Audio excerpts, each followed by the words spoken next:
ಸ್ನೇಹಿತರೆ, ಸಾಧನಾ Shankar academy YouTube ಚಾನಲ್ಗೆ ನಿಮಗೆಲ್ಲರಿಗೂ ಕೂಡ ಆತ್ಮೀಯವಾದ ಸ್ವಾಗತ. ಸ್ನೇಹಿತರೆ, ನಾನು ಇತ್ತೀಚೆಗೆ ಕರ್ನಾಟಕ ಭೂಗೋಳ ಅಂಥೇಳಿ ಒಂದು ಈ TET ಕಾಂಪಿಟೇಟಿವ್ ಎಕ್ಸಾಮ್ಸ್ ಎಲ್ಲ ಎಕ್ಸಾಮಿಗೆ ಯೂಸ್ಫುಲ್ ಆಗುವಂಥ ಅಪ್ ಟು UPSCಯಿಂದ PC ಎಕ್ಸಾಮ್ವರೆಗೂ ಕೂಡ ಎಲ್ಲ ಕಾಂಪಿಟೇಟಿವ್ ಎಕ್ಸಾಮಿಗೆ ಯೂಸ್ ಆಗೋ ರೀತಿಯಲ್ಲಿ ಈ ಒಂದು ಪುಸ್ತಕವನ್ನು ರಚನೆ ಮಾಡಿದ್ದೀನಿ.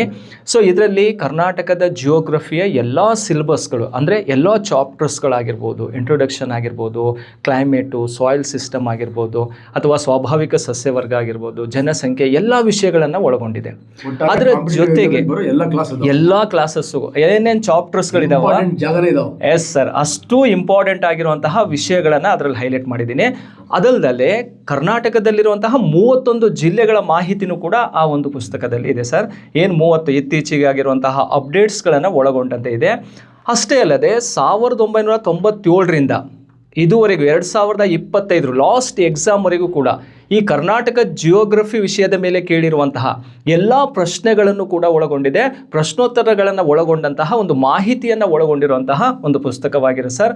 ಆಲ್ಮೋಸ್ಟ್ ಇತ್ತೀಚೆಗೆ ಎಕ್ಸಾಮ್ಸಲ್ಲಿ ಯಾಕೆ ಈ ಒಂದು ಬುಕ್ಸನ್ನು ಸಪ್ರೇಟ್ ಕರ್ನಾಟಕ ಜಿಯೋಗ್ರಫಿ ಮಾಡಿದೆ ಅಂದರೆ, ಇತ್ತೀಚೆಗೆ ಎಕ್ಸಾಮ್ಸಲ್ಲಿ ಆಲ್ಮೋಸ್ಟ್ ಕರ್ನಾಟಕ ಜಿಯೋಗ್ರಫಿಯನ್ನು ಹೆಚ್ಚು ಫೋಕಸ್ ಮಾಡ್ತಾ ಇದ್ದಾರೆ. ಆದರೆ ನಮ್ಮ ಮಕ್ಕಳಿಗೆ ಆ ಒಂದು ವಿಷಯದ ಬಗ್ಗೆ ಓವರಾಲ್ ಜಿಯೋಗ್ರಫಿ ಬುಕ್ಸನ್ನು ಓದ್ತಾರೆ, ಆದರೆ ಅದೊಂದು ಪಾರ್ಟಲ್ಲಿ ಎಲ್ಲೋ ಒಂದು 10-15 ಪೇಜ್ ಇದ್ದಾಗ ಅಷ್ಟೊಂದು ನಾಲೆಡ್ಜ್ ಸಿಗಲ್ಲ ಅವ್ರಿಗೆ ಕಂಪ್ಲೀಟ್ ನಮ್ಮ ರಾಜ್ಯದ ಬಗ್ಗೆ ನಾಲೆಡ್ಜ್ ಸಿಗಲಿ ಅನ್ನುವಂತಹ ಒಂದು ಉದ್ದೇಶದಿಂದಲೇ ಈ ಒಂದು ಬುಕ್ಸನ್ನು ರೆಡಿ ಮಾಡಿರುವಂಥದ್ದು. ಮುಂದಿನ ದಿನಗಳಲ್ಲಿ ಕಂಪ್ಲೀಟ್ ಪ್ಯಾಕೇಜ್ ಇರುತ್ತೆ, ಆದರೆ ಈಗ ಫಸ್ಟ್ ಇದನ್ನು ಇಟ್ಕೊಂಡು ಇದನ್ನು ಸ್ಟಡಿ ಮಾಡಿದರೆ ಬರ್ತಾ ಇರುವಂತಹ ಎಕ್ಸಾಮ್ಸಲ್ಲಿ, ಈಗ TET ಎಕ್ಸಾಮಲ್ಲೂ ಭಾಳ ಪ್ರಶ್ನೆಗಳು ಬಂದಿರುವಂಥದ್ದು ಈ ಬುಕ್ಸಲ್ಲಿ ಇದೆ ಸರ್ ಕಾನ್ಸೆಪ್ಟು. ಒಟ್ಟಾರೆ ಗೋಲ್ಡನ್ ನೋಟ್ಸ್ ಅಂತ ಹೇಳ್ಬೋದು ಸರ್. Okay sir. ಸರ್, ನೀವೆಲ್ಲರಿಗೂ ಗೊತ್ತಿದೆ, ನಮ್ಮ ಸಾಧನಾ ಶಂಕರ್ ಅಕಾಡೆಮಿಯಿಂದ HSTR, GPSTR, PSTR, Karnataka TET already class ಮಾಡ್ತಿದ್ವಿ. ಮತ್ತು ಅದರ ಆ್ಯಪು ಕೂಡ ಬರುತ್ತೆ. ನೆಕ್ಸ್ಟ್ 10th ಕ್ಲಾಸ್ದು ಆ್ಯಪು ಕೂಡ ಬರುತ್ತೆ. ಜನರಲ್ ಸೈನ್ಸ್, ಜನರಲ್ ಕನ್ನಡ ಇವೆಲ್ಲ ಬರುತ್ತೆ. ಎಂಜಾಯ್ ಮಾಡಿ. ಮುಂದಿನ ದಿವಸಗಳಲ್ಲಿ ನಾವೆಲ್ಲರೂ ಸೇರಿ ಒಂದು ಭವ್ಯ ಭಾರತವನ್ನು ಕಟ್ಟಬೇಕಪ್ಪ ಅಂದರೆ ಜ್ಞಾನದಿಂದ ಮಾತ್ರ ಸಾಧ್ಯ. ಆ ಜ್ಞಾನ ನಿಮಗೆ ಭಗವಂತ ಕೊಡಲಿ ಅಂತ ಹೇಳ್ತಾ, ಸರ್, ಈ TETಗೆ ಸಂಬಂಧಪಟ್ಟಂಥ ಅತಿ ಇಂಪಾರ್ಟೆಂಟ್ ಕ್ವಶನ್ಸ್ಗಳನ್ನು ತುಂಬ ನಿಮ್ಮ ಅನುಭವದ ಮೇಲೆ ಹಾಕ್ಕೊಂಬಂದಿದ್ದೀರಾ ಸರ್. ಮತ್ತು ಪುಸ್ತಕ, ನಿಮ್ಗೆ ಎಷ್ಟು ಪುಸ್ತಕ ಬೇಕೋ ಅಷ್ಟು ಪುಸ್ತಕನ ನಿಮಗೆ ಬ್ಯೂಟಿಫುಲ್ ತಲುಪಿಸ್ತಕ್ಕಂಥ ಕೆಲಸವನ್ನು ನಾವು ಮಾಡ್ತೀವಿ ಸ್ನೇಹಿತರೆ. ಮತ್ತೇನು ಗೊತ್ತಾ, ಈ ಥರ ಏನು ಬರಹಗಾರರಿದ್ದಾರೆ, ಅವರು ಸಾಮಾನ್ಯವಾಗಿ ನಂಜನಾಯಕ್ ಸರ್ ಅವರು ಈ ಪುಸ್ತಕ ಬರೀಬೇಕಾದ್ರೆ ತುಂಬಾ ವರ್ಷಗಳೇ ಟೈಮ್ ತಗೊಂಡಿದ್ದಾರೆ. ಅದು ಸೇರಿಸ್ಬೇಕಂದ್ರೆ ಕಂಪ್ಲೀಟ್ ಜ್ಞಾನದ ಭಂಡಾರವನ್ನು ಹೊಂದಿರತಕ್ಕಂತಹ ಈ ಒಂದು ಗೋಲ್ಡನ್ ನೋಟ್ಸ್ ಅಂತ ಕರೆಯಲ್ಪಡ್ತಕ್ಕಂಥ ಒಂದು ಬ್ಯೂಟಿಫುಲ್ ಆಗಿರ್ತಕ್ಕಂಥ ಕರ್ನಾಟಕ ಭೂಗೋಳ ಬುಕ್ಕನ್ನು ತಗೊಳ್ಳಿ. ನಿಮ್ಗೇನು ಈ ಬುಕ್ಕು ಒಂದು ಅಮೌಂಟಲ್ಲಿ ಸಿಗ್ಬೋದು, ಬಟ್ ಅವ್ರಿಗೆ ಅದು ಇನ್ಸ್ಪಿರೇಷನ್ ಆಗುತ್ತೆ. ಅದು ಅವ್ರಿಗೆ ಇನ್ಸ್ಪಿರೇಷನ್ ಆದರೆ ಇಂಥ 100 ಬುಕ್ಗಳು ಹೊರಗಡೆ ಬರುತ್ತೆ ಅಂತ ಹೇಳ್ತಾ, ಸ್ನೇಹಿತರೆ, ಮೊದಲನೇ ಪ್ರಶ್ನೆ ನೋಡಿ. ಈ ಕೆಳಗಿನ ಭಾರತದ ನಕ್ಷೆಯಲ್ಲಿ A ಮತ್ತು B ರೇಖೆಗಳು ಈ ಅಕ್ಷಾಂಶಗಳನ್ನು ಸೂಚಿಸುತ್ತವೆ ಅಂತ ಇದೆ. ಇಲ್ಲಿ A ರೇಖೆ ಅಂತ ಇದೆ, ಫಸ್ಟ್ ಲೈನು ಭಾರತದ ದಕ್ಷಿಣದಲ್ಲಿ ಕಂಡುಬರುವಂಥದ್ದು. B ರೇಖೆ ಭಾರತದ ಉತ್ತರದಲ್ಲಿ ಕಂಡುಬರುತ್ತವೆ. ಇಲ್ಲಿ 4 ಆಪ್ಷನ್ನು ಕೂಡ ಕೊಟ್ಟಿದ್ದೇನೆ, ಯಾವ ಅಕ್ಷಾಂಶದಲ್ಲಿ ಭಾರತ ಇದೆ ಅನ್ನುವಂಥದ್ದು. ಇಲ್ಲಿ ನಾವು ತಿಳ್ಕೋಬೇಕಾಗಿರೋದು ಯಾವುದಪ್ಪ ಅಂದರೆ ಲ್ಯಾಟಿಟ್ಯೂಡನ್ನು ತಿಳ್ಕೋಬೇಕು, ಅಕ್ಷಾಂಶಗಳು.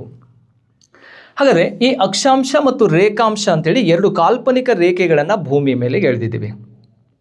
ಆ ಕಾಲ್ಪನಿಕ ರೇಖೆಗಳು ಭೂಮಿ ಮೇಲೆ ಎಲ್ಲಿಂದ ಎಲ್ಲಿಗೆ ಎಳಿತೀವಪ್ಪ ಅಂದರೆ ನೋಡಿ, ಪೂರ್ವದಿಂದ ಪಶ್ಚಿಮಕ್ಕೆ ಎಳೆಯುವಂತಹ ಕಾಲ್ಪನಿಕ ರೇಖೆಗಳನ್ನು ಅಕ್ಷಾಂಶಗಳು, ಹಾಗೆ ಉತ್ತರದಿಂದ ದಕ್ಷಿಣಕ್ಕೆ ಎಳೆಯುವಂತಹ ರೇಖೆಗಳನ್ನು ರೇಖಾಂಶಗಳು ಅಂತ ಕರೆಯುವಂಥದ್ದು. ಇಲ್ಲಿ ಗ್ಲೋಬಲ್ಲಿ ನೋಡ್ಬಿಡೋಣ. ನೋಡಿ, ಭೂಮಿಯ ಮೇಲೆ ಪೂರ್ವದಿಂದ ಪಶ್ಚಿಮಕ್ಕೆ ಎಳೆದಿರುವಂತಹ ಕಾಲ್ಪನಿಕ ರೇಖೆಗಳನ್ನು ಅಕ್ಷಾಂಶಗಳು ಅಂತ ಕರಿತೀವಿ. ಅದೇ ರೀತಿ ಉತ್ತರದಿಂದ ದಕ್ಷಿಣಕ್ಕೆ ಎಳೆಯುವಂತಹ ಕಾಲ್ಪನಿಕ ರೇಖೆಗಳನ್ನು ರೇಖಾಂಶಗಳು ಅಂತ ಕರೆಯುವಂಥದ್ದು. ಹಾಗಾದರೆ ಈ ಭೂಮಿಯ ಮೇಲೆ ಎಷ್ಟು ಅಕ್ಷಾಂಶಗಳಿದ್ದಾವೆ, ಎಷ್ಟು ರೇಖಾಂಶಗಳಿದೆ ಅಂತ ಗೊತ್ತಿರಬೇಕು. ನೋಡಿ, ಭೂಮಿಯ ಮಧ್ಯದಲ್ಲಿ ಎಳೆದಿರುವಂತಹ ರೇಖೆಯನ್ನು 0 ಡಿಗ್ರಿ ಈಕ್ವಿಟಾರ್ ಅಂದರೆ ಸಮಭಾಜಕ ವೃತ್ತ ಅಂತ ಕರೆಯೋದು. ಸಮಭಾಜಕ ವೃತ್ತದಿಂದ ಈ ಉತ್ತರ ಭಾಗದಲ್ಲಿರೋದನ್ನು ಉತ್ತರ ಗೋಳಾರ್ಧ ಅಂತ ಕರಿತೀವಿ, ದಕ್ಷಿಣ ಭಾಗದಲ್ಲಿನ ದಕ್ಷಿಣ ಗೋಳಾರ್ಧ ಅಂತೇಳಿ. ಈ ಉತ್ತರ ಗೋಳಾರ್ಧದಲ್ಲಿ ಎಷ್ಟು ಅಕ್ಷಾಂಶಗಳಿದಾವಪ್ಪ ಅಂದರೆ 90 ಡಿಗ್ರಿ ಅಕ್ಷಾಂಶಗಳಿದ್ರೆ, ದಕ್ಷಿಣ ಗೋಳಾರ್ಧದಲ್ಲಿ 90 ಡಿಗ್ರಿ ಅಕ್ಷಾಂಶಗಳಿದ್ದಾವೆ. ಒಟ್ಟು ಅಕ್ಷಾಂಶಗಳ ಸಂಖ್ಯೆ ಎಷ್ಟಪ್ಪ ಅಂದರೆ 180 ಡಿಗ್ರಿ ಅಕ್ಷಾಂಶಗಳನ್ನು ನಾವು ಭೂಮಿಯ ಮೇಲೆ ನೋಡ್ತೀವಿ. ಅದೇ ರೀತಿ ರೇಖಾಂಶಗಳು ಎಷ್ಟಿದಾವಪ್ಪ ಅಂದರೆ ಭೂಮಧ್ಯದಲ್ಲಿ ಎಳೆದಿರುವಂಥ ರೇಖೆಯನ್ನು 0 ಡಿಗ್ರಿ ಅಂತ ಕನ್ಸಿಡರ್ ಮಾಡಿದರೆ ಪೂರ್ವದಲ್ಲಿ 180 ಡಿಗ್ರಿ ಇದ್ದಾವೆ, ಪಶ್ಚಿಮದಲ್ಲಿ 180 ಡಿಗ್ರಿ ಇದ್ದಾವೆ. ಒಟ್ಟು 360 ಡಿಗ್ರಿ ರೇಖಾಂಶಗಳನ್ನು ಭೂಮಿಯ ಮೇಲೆ ನೋಡ್ತೀವಿ. ಒಟ್ಟು ಅಕ್ಷಾಂಶಗಳ ಸಂಖ್ಯೆ 180, ರೇಖಾಂಶಗಳ ಸಂಖ್ಯೆ 360 ಡಿಗ್ರಿ ರೇಖಾಂಶಗಳಿದ್ದಾವೆ. ಇದರಲ್ಲಿ ಭಾರತದ ಪೊಸಿಷನ್ ಎಲ್ಲಿದೆ ಅನ್ನೋದನ್ನು ನಾವಿಲ್ಲಿ ತಿಳ್ಕೊಬೇಕಾಗತ್ತೆ. ಭಾರತ ಯಾವ ಪೊಸಿಷನಲ್ಲಿ ಇದೆ ಅಂತ ನೋಡಿ ಸ್ನೇಹಿತರೆ. ಭಾರತ ಇರುವಂಥದ್ದು ಉತ್ತರ ಗೋಳಾರ್ಧದಲ್ಲಿ ಕಂಡುಬರುತ್ತೆ. ಈ 0 ಡಿಗ್ರಿ ಸಮಭಾಜಕ ವೃತ್ತದಿಂದ ಉತ್ತರ ಭಾಗದಲ್ಲಿ ಭಾರತ ಕಂಡುಬರುವಂಥದ್ದು. ಹಾಗಾದರೆ ಭಾರತ ಎಲ್ಲಿಂದ ಸ್ಟಾರ್ಟ್ ಆಗುತ್ತಪ್ಪ ಅಂತ ನೋಡಿದಾಗ ನೋಡಿ 1 2 3 4 ಅಂತ ತಗೊಂಡಾಗ ಭಾರತ ಸ್ಟಾರ್ಟ್ ಆಗೋದು 8 ಡಿಗ್ರಿ 4 ಮಿನಿಟಿಂದ ಸ್ಟಾರ್ಟ್ ಆಗುತ್ತೆ. ಇಲ್ಲಿ ಮಾರ್ಕ್ ಮಾಡ್ಕೋಬೋದು 8 ಡಿಗ್ರಿ 4 ಮಿನಿಟ್ ಉತ್ತರ ಅಕ್ಷಾಂಶದಿಂದ ಸ್ಟಾರ್ಟ್ ಆಗುತ್ತೆ. ಯಾಕಂದರೆ ಭಾರತ ಇರೋದು ನಾರ್ದರ್ನ್ ಹಿಮೋಸ್ಫಿಯರಲ್ಲಿ. ಹಾಗೆ ಅಲ್ಲಿಂದ ಎಂಡ್ ಆಗುವಂಥ ಪಾಯಿಂಟ್ ಯಾವುದು ಅಂತ ಕೇಳಿದಾಗ ನೋಡಿ 37 ಡಿಗ್ರಿ 6 ಮಿನಿಟ್ ನಾರ್ತ್ ಲ್ಯಾಟಿಟ್ಯೂಡಲ್ಲಿ ಎಂಡ್ ಆಗುತ್ತೆ.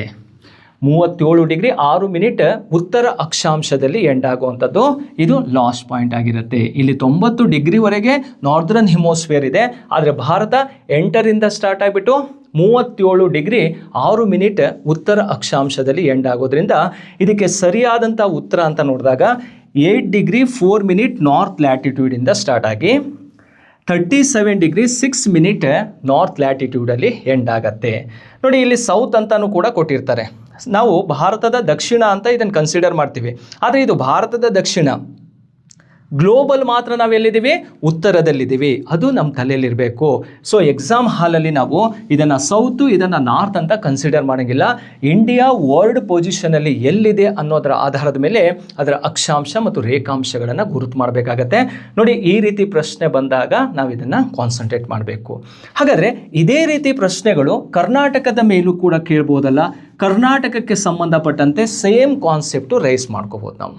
ಹೇಗೆ ನೋಡಿ, ಕರ್ನಾಟಕ ಎಲ್ಲಿಂದ ಸ್ಟಾರ್ಟ್ ಆಗುತ್ತೆ ಅಂತ ನೋಡಿದಾಗ ಭಾರತ 8ರಿಂದ ಸ್ಟಾರ್ಟ್ ಆದರೆ ಕರ್ನಾಟಕ ಸ್ಟಾರ್ಟ್ ಆಗೋದು 11 ಡಿಗ್ರಿ 31 ಮಿನಿಟ್ ಉತ್ತರ ಅಕ್ಷಾಂಶದಿಂದ ಸ್ಟಾರ್ಟ್ ಆಗುತ್ತೆ. ಯಾಕಂದರೆ ಭಾರತದ ಒಳಗಡೆ ಕರ್ನಾಟಕ ಇರೋದ್ರಿಂದ 11 ಡಿಗ್ರಿ 31 ಮಿನಿಟ್ ನಾರ್ತ್ ಲ್ಯಾಟಿಟ್ಯೂಡಿಂದ ಸ್ಟಾರ್ಟ್ ಆದರೆ ಎಂಡ್ ಆಗೋದು ಎಲ್ಲಿ ಅಂತ ಕೇಳಿದರೆ ನೋಡಿ 18 ಡಿಗ್ರಿ 45 ಮಿನಿಟ್ ಉತ್ತರ ಅಕ್ಷಾಂಶದಲ್ಲಿ ಎಂಡ್ ಆಗುತ್ತೆ. ನೋಡಿ ಇದು ಲ್ಯಾಟಿಟ್ಯೂಡ್ ಮತ್ತು ಲ್ಯಾಟಿಟ್ಯೂಡ್ ಪೊಸಿಷನ್ ಆಫ್ ಯಾವುದು ಅಂತ ತಗೋಬೋದು? ಕರ್ನಾಟಕ ಅಂತ. ಕರ್ನಾಟಕದ ಅಕ್ಷಾಂಶಿಕ ಸ್ಥಾನ ಅಂತ ತೊಗೊಳ್ತೀವಿ. ನೋಡಿ ಇಂಡಿಯಾನಾರು ಕೇಳಿ ಕರ್ನಾಟಕನಾರು ಕೇಳಿ, ಸೊ ಎರಡೂ ಕೇಳಿದರೂ ಕೂಡ ನಾವು ಆನ್ಸರ್ ಮಾಡುವಂತಹ ಒಂದು ಸಾಮರ್ಥ್ಯವನ್ನು ಬೆಳೆಸ್ಕೋಬೇಕಾಗತ್ತೆ. ನೋಡಿ ಮೊದಲನೇ ಪ್ರಶ್ನೆಗೆ ಎ ಅನ್ನೋದು ಸರಿಯಾದಂತಹ ಉತ್ತರವಾಗಿರುತ್ತೆ. ನೆಕ್ಸ್ಟು ಎರಡನೇ ಪ್ರಶ್ನೆಗೆ ಹೋಗೋಣ. ಪಟ್ಟಿ 1ರೊಂದಿಗೆ ಪಟ್ಟಿ 2 ಹೊಂದಿಸಿ ಅಂತ ಇದೆ. ಈ ಒಂದು ಕ್ವಶನ್ನು ಯಾವ ಜಿಯೋಗ್ರಫಿಗೆ ಸಂಬಂಧಪಟ್ಟಿದೆ ಅಂದರೆ ಇದು ಕರ್ನಾಟಕ ಜಿಯೋಗ್ರಫಿಗೆ ಸಂಬಂಧಪಟ್ಟಿರುವಂತಹ ಒಂದು ಪ್ರಶ್ನೆ. ಕರ್ನಾಟಕದಲ್ಲಿ ಹಲವಾರು ಗಿರಿಧಾಮಗಳಿದ್ದಾವೆ. ನೋಡಿ ಪಟ್ಟಿ 1ರಲ್ಲಿ ಗಿರಿಧಾಮಗಳನ್ನು ಕೊಟ್ಟಿದ್ದಾರೆ. ಪಟ್ಟಿ 1ರಲ್ಲಿ ಏನಿದೆ? ಗಿರಿಧಾಮಗಳನ್ನು ಕೊಟ್ಟಿದ್ದಾರೆ. ಹಾಗಾದರೆ ಆ ಗಿರಿಧಾಮಗಳು ಯಾವ್ಯಾವುದು ಅಂಥೇಳಿ ನಾವಿಲ್ಲಿ ನೋಡ್ಕೊಳ್ತಾ ಹೋಗಬೇಕಾಗತ್ತೆ. ನೋಡಿ ಪಟ್ಟಿ 1ರಲ್ಲಿರುವಂತಹ ಗಿರಿಧಾಮಗಳಲ್ಲಿ ಕೆಮ್ಮಣ್ಣಗುಂಡಿ ಅಂತ ಇದೆ, ಬಿಳಿಗಿರಿ ರಂಗನ ಬೆಟ್ಟ ಇದೆ, ದೇವರಾಯನ ದುರ್ಗ, ನಂದಿ ದುರ್ಗ ಅಂತ ಇದೆ. ಅವು ಯಾವ ಜಿಲ್ಲೆಗೆ ಸಂಬಂಧಪಟ್ಟಿದೆ ಅಂಥೇಳಿ ನಾವು ಹೊಂದಿಸಿ ಬರೀಬೇಕಾಗತ್ತೆ. ನೋಡಿ ಕೆಮ್ಮಣ್ಣಗುಂಡಿ ಇರುವಂಥದ್ದು ಯಾವ ಜಿಲ್ಲೆಯಲ್ಲಿ? ಚಿಕ್ಕಮಗಳೂರು ಜಿಲ್ಲೆಯಲ್ಲಿ ಕಂಡುಬರುತ್ತೆ. ಬಿಳಿಗಿರಿ ರಂಗನ ಬೆಟ್ಟ ಇರುವಂಥದ್ದು ಚಾಮರಾಜನಗರ ಜಿಲ್ಲೆಯಲ್ಲಿ ಇರುವಂಥದ್ದು. ದೇವರಾಯನ ದುರ್ಗ ಬೆಟ್ಟ ಎಲ್ಲಿದೆಯಪ್ಪ ಅಂದರೆ ತುಮಕೂರು ಜಿಲ್ಲೆಯಲ್ಲಿದ್ದರೆ, ನಂದಿ ದುರ್ಗ ಇರುವಂಥದ್ದು ಚಿಕ್ಕಬಳ್ಳಾಪುರ ಜಿಲ್ಲೆಯಲ್ಲಿ ಕಂಡುಬರುತ್ತೆ. ಹಾಗಾದರೆ ಸ್ನೇಹಿತರೆ ಈ ಒಂದು 4 ಹಿಲ್ ಸ್ಟೇಷನ್ಗಳು ಯಾವ್ಯಾವ ಜಿಲ್ಲೆಯಲ್ಲಿದೆ ಅಂತ ಗೊತ್ತಾಯಿತು. ಅದಕ್ಕೆ ರಿಲೇಟೆಡ್ ಆಗಿರುವಂತಹ ಕೆಳಗಡೆ ಕೊಟ್ಟಿರುವಂಥ ಆಯ್ಕೆಗಳಲ್ಲಿ ಸರಿ ಉತ್ತರವನ್ನು ಆರಿಸಬೇಕಾಗತ್ತೆ. ಮೊದಲೇದಕ್ಕೆ ನೋಡಿ ಯಾವುದು ಸರಿ ಉತ್ತರ ಅಂದರೆ 3 ಅನ್ನೋಂಥದ್ದು. 3 ಎಲ್ಲೆಲ್ಲಿದೆಯಪ್ಪ ಅಂದರೆ ಎ ಯಲ್ಲೂ 3 ಇದೆ, ಬಿ ಯಲ್ಲೂ, ಇಲ್ಲಿ ಸಿ ಯಲ್ಲೂ ಕೂಡ 3 ಇದೆ. ಹಾಗಾದರೆ ಬಿ ಮತ್ತು ಡಿ ಅನ್ನೋದು ಇಲ್ಲಿ ತಪ್ಪಾಯಿತು. ಬಿಳಿಗಿರಿ ರಂಗನ ಬೆಟ್ಟ ಅನ್ನುವಂಥದ್ದು ಯಾವ ಆಪ್ಷನಲ್ಲಿದೆ? 5ರಲ್ಲಿ ಕಂಡುಬರುತ್ತೆ. ಇಲ್ಲಿ 5 ಎಲ್ಲಿದೆಯಪ್ಪ ಅಂದರೆ ಇದಿರುವಂಥದ್ದು ಎಲ್ಲಿ? ಬಿ ಆಪ್ಷನಲ್ಲಿದೆ. ನೆಕ್ಸ್ಟ್ ದೇವರಾಯನ ದುರ್ಗ ತುಮಕೂರು ಜಿಲ್ಲೆಯಲ್ಲಿ ಕಂಡುಬರುತ್ತೆ. ನಂದಿ ದುರ್ಗ ಚಿಕ್ಕಬಳ್ಳಾಪುರ 4ನೇ ಆಪ್ಷನಲ್ಲಿರುವಂಥದ್ದು. ಹಾಗಾದರೆ ಇದಕ್ಕೆ ಸರಿಯಾದಂಥ ಉತ್ತರ ಯಾವುದು ಅಂತ ನೋಡಿದರೆ ಎ ಅನ್ನೋದು ರೈಟ್ ಆನ್ಸರ್. ನೋಡಿ ಕರ್ನಾಟಕ ಪಶ್ಚಿಮ ಘಟ್ಟಗಳ ಸಾಲಿನಲ್ಲಿರೋದ್ರಿಂದ ಇಲ್ಲಿ ಹಲವಾರು ಗಿರಿಧಾಮಗಳು ಬೆಟ್ಟ ಗುಡ್ಡಗಳು ಕಂಡುಬರ್ತಾವೆ. ಇಡೀ ಕರ್ನಾಟಕಕ್ಕೆ ಸಂಬಂಧಪಟ್ಟಂತೆ ಈ ಬೆಟ್ಟಗಳ ನಾಡು ಅಂತ ಯಾವ ಜಿಲ್ಲೆಯನ್ನು ಕರಿತೀವಿ ಅಂದರೆ ಚಿಕ್ಕಮಗಳೂರು ಜಿಲ್ಲೆಗೆ ಕರೆಯುವಂಥದ್ದು. ಯಾಕೆ ಚಿಕ್ಕಮಗಳೂರು ಜಿಲ್ಲೆಯನ್ನೇ ಬೆಟ್ಟಗಳ ನಾಡು ಅಂತ ಕರಿತೀವಿ? ಕರ್ನಾಟಕದಲ್ಲಿ ಅತಿ ಹೆಚ್ಚು ಬೆಟ್ಟಗುಡ್ಡಗಳನ್ನು ಹೊಂದಿರುವಂತಹ ಒಂದು ಜಿಲ್ಲೆ ಯಾವುದಪ್ಪ ಅಂದರೆ ಚಿಕ್ಕಮಗಳೂರು ಜಿಲ್ಲೆ. ಅಲ್ಲಿ ಮುಳ್ಳಯ್ಯನಗಿರಿ ಕಂಡು ಬರುತ್ತೆ. ಮುಳ್ಳಯ್ಯನಗಿರಿ ಅನ್ನುವಂಥದ್ದು ಕರ್ನಾಟಕದ ಅತಿ ಎತ್ತರವಾದಂತಹ ಒಂದು ಪರ್ವತ ಶಿಖರ. ಹಾಗೆ ಕರ್ನಾಟಕದಲ್ಲೇ ಆಳವಾದಂತಹ ಬಿಂದು ಯಾವುದಪ್ಪ ಅಂತ ಕೇಳಿದರೆ ಭೀಮೇಶ್ವರ ಕಣಿವೆ ಅಂತ ಕಂಡುಬರುತ್ತೆ, ಅದು ಸಾಗರ ತಾಲೂಕಿನಲ್ಲಿ ಇರೋದು. ಅದಲ್ಲದೆ ಬಾಬಾ ಬುಡನಗಿರಿ, ಮುಳ್ಳಯ್ಯನಗಿರಿ, ಕೆಮ್ಮಣ್ಣಗುಂಡಿ, ಕುದುರೆಮುಖ ಅಂತ ಕಂಡುಬರ್ತವೆ, ಕಲ್ಲತಗಿರಿ, ರುದ್ರಗಿರಿ ಅಂತ ಕಂಡುಬರುತ್ತೆ, ಗಂಗಾಮೂಲ, ಬಲ್ಲಾಳರಾಯನ ದುರ್ಗ ಬೆಟ್ಟಗಳು, ಹಾಗೆ ದೇವಿರಮ್ಮನ ಗುಡ್ಡ ಅಂತಲೂ ಕೂಡ ಕಂಡುಬರ್ತಾವೆ. ಇಷ್ಟು ಬೆಟ್ಟ ಗುಡ್ಡಗಳು ಕಂಡುಬರುವಂಥದ್ದು ಯಾವ ಜಿಲ್ಲೆ? ಚಿಕ್ಕಮಗಳೂರು ಜಿಲ್ಲೆ. ಹಾಗಾಗಿ ಚಿಕ್ಕಮಗಳೂರು ಜಿಲ್ಲೆಯನ್ನು ಲ್ಯಾಂಡ್ ಆಫ್ ಮೌಂಟೇನ್ಸ್ ಅಂತಲೇ ಕರೀತಾರೆ. ಅದೇ ರೀತಿಯಲ್ಲಿ ನೋಡಿ, ಗದಗ ಹೋದಾಗ ಗದಗ ಜಿಲ್ಲೆಯಲ್ಲಿ ಕಪತಗುಡ್ಡ ಕಂಡುಬರುತ್ತೆ. ಈ ಕಪತಗುಡ್ಡವನ್ನು ಉತ್ತರ ಕರ್ನಾಟಕದ ಸಹ್ಯಾದ್ರಿ ಅಂತ ಕರಿತೀವಿ. ಚಿತ್ರದುರ್ಗ ಜಿಲ್ಲೆಗೆ ಹೋದಾಗ ಜೋಗಿಮಟ್ಟಿ ಅಂತ ಕಂಡುಬರುತ್ತೆ, ಅದನ್ನು ಮಧ್ಯ ಕರ್ನಾಟಕದ ಊಟಿ ಅಂತಲೂ ಕೂಡ ಕರೀತಾರೆ. ಹಾಗೆ ಅದಲ್ಲದೆ ಶಿವಮೊಗ್ಗ ಜಿಲ್ಲೆಗೆ ಬಂದಾಗ ಶಿವಮೊಗ್ಗ ಜಿಲ್ಲೆಯಲ್ಲಿ ಕೊಡಚಾದ್ರಿ, ಕುಂದಾದ್ರಿ ಮತ್ತು ಕವಲೇದುರ್ಗ ಬೆಟ್ಟಗಳು ಕಂಡುಬರ್ತವೆ. ಕೊಡಗು ಜಿಲ್ಲೆಗೆ ಹೋದಾಗ ಅಲ್ಲಿ ಪುಷ್ಪಗಿರಿ, ದೇವಸಿ ಬೆಟ್ಟ ಅಂತ ಕಂಡುಬರುತ್ತೆ, ಹಾಗೆ ಬ್ರಹ್ಮಗಿರಿ ಬೆಟ್ಟಗಳು ಕಂಡುಬರ್ತವೆ. ಹೀಗೆ ಹಲವಾರು ಬೆಟ್ಟ ಗುಡ್ಡಗಳನ್ನು ಹೊಂದಿರುವಂತಹ ಒಂದು ರಾಜ್ಯ ಕರ್ನಾಟಕ. ಹಾಗೆ ಹಿಲ್ ಸ್ಟೇಷನ್ನು ಕೂಡ ಬಹಳಷ್ಟು ಕಂಡುಬರ್ತವೆ. ಚಾಮರಾಜನಗರ ಜಿಲ್ಲೆಗೆ ಹೋದಾಗ ಬಿಳಿಗಿರಿ ರಂಗನ ಬೆಟ್ಟ, ಮಲೆ ಮಹದೇಶ್ವರ ಬೆಟ್ಟ ಕಂಡುಬರುತ್ತೆ, ಹಾಗೆ ಗೋಪಾಲಸ್ವಾಮಿ ಬೆಟ್ಟನೂ ಕೂಡ ಕಂಡುಬರುವಂಥದ್ದು. ಇಡೀ ಏಷ್ಯಾ ಖಂಡದಲ್ಲೇ ಅತಿ ದೊಡ್ಡ ಏಕಶಿಲಾ ಬೆಟ್ಟ ಯಾವುದಪ್ಪ ಅಂದರೆ ಸಾವನದುರ್ಗ ಬೆಟ್ಟನೂ ಕೂಡ ನಮ್ಮ ರಾಜ್ಯದಲ್ಲೇ ಕಂಡುಬರುವಂಥದ್ದು.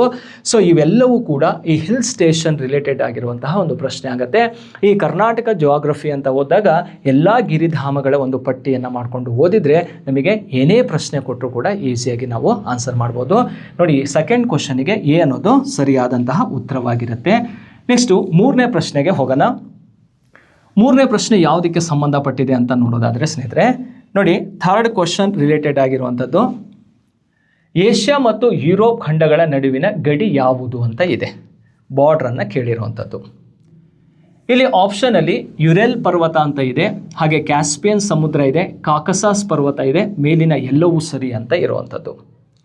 ಇದಕ್ಕೆ ಮ್ಯಾಪಲ್ಲೇ ಕೂಡ ನಾವು ನೋಡ್ಬೋದು. ಇದು ಈ ಪ್ರಶ್ನೆ ಅನ್ನುವಂಥದ್ದು ಇದು ವರ್ಲ್ಡ್ ಜಿಯೋಗ್ರಫಿ ರಿಲೇಟೆಡ್ ಆದಂತಹ ಒಂದು ಪ್ರಶ್ನೆ. ಈಗ ಏಷ್ಯಾ ಖಂಡ ಮತ್ತು ಯುರೋಪ್ ಖಂಡದ ನಡುವಿನ ಗಡಿ ಯಾವುದು ಅಂತ ಕೊಟ್ಟಿರುವಂಥದ್ರಿಂದ ಇಲ್ಲಿ ಆಪ್ಷನಲ್ಲಿ ಯುರೆಲ್, ಕ್ಯಾಸ್ಪಿಯನ್, ಕಾಕಸಾಸ್ ಅಂತ ಇದೆ. ಇದಕ್ಕೆ ಸರಿಯಾದಂಥ ಉತ್ತರವನ್ನು ನೋಡೋಕ್ಕಿಂತ ಮುಂಚೆ ನಾವು ಮ್ಯಾಪನ್ನು ಅಬ್ಸರ್ವ್ ಮಾಡೋಣ. ಈ ಕಡೆ ಯುರೋಪ್ ಖಂಡ ಇದೆ, ಈ ಭಾಗದಲ್ಲಿ ಏಷ್ಯಾ ಖಂಡ ಕಂಡುಬರುತ್ತೆ. ಈ ಯುರೋಪ್ ಮತ್ತು ಏಷ್ಯಾದ ನಡುವೆ ಒಂದು ಪರ್ವತ ಶ್ರೇಣಿ ಇದೆ, ಇಲ್ಲಿ ಒಂದು ಮೌಂಟೇನ್ ರೇಂಜ್ ಇದೆ. ಆ ಪರ್ವತ ಶ್ರೇಣಿಯ ಹೆಸರು ಏನು ಅಂತ ಕೇಳಿದರೆ ಅದೇ ಯುರೆಲ್ ಪರ್ವತ ಅಂಥೇಳಿ. ಯುರೋಪ್ ಮತ್ತು ಏಷ್ಯಾದ ನಡುವೆ ಗಡಿಯಾಗಿರುವಂತಹ ಒಂದು ಪರ್ವತ ಶ್ರೇಣಿಯ ಹೆಸರು ಯಾವುದಪ್ಪ ಅಂದರೆ ಯುರೆಲ್ ಮೌಂಟೇನ್ ರೇಂಜ್. ಹಾಗಾದರೆ ಈ ಯುರೆಲ್ ಪರ್ವತ ಶ್ರೇಣಿ ಎಲ್ಲಿವರೆಗೆ ಹಾದು ಬಂತು? ಇದು ಗಡಿಯಾಯಿತು.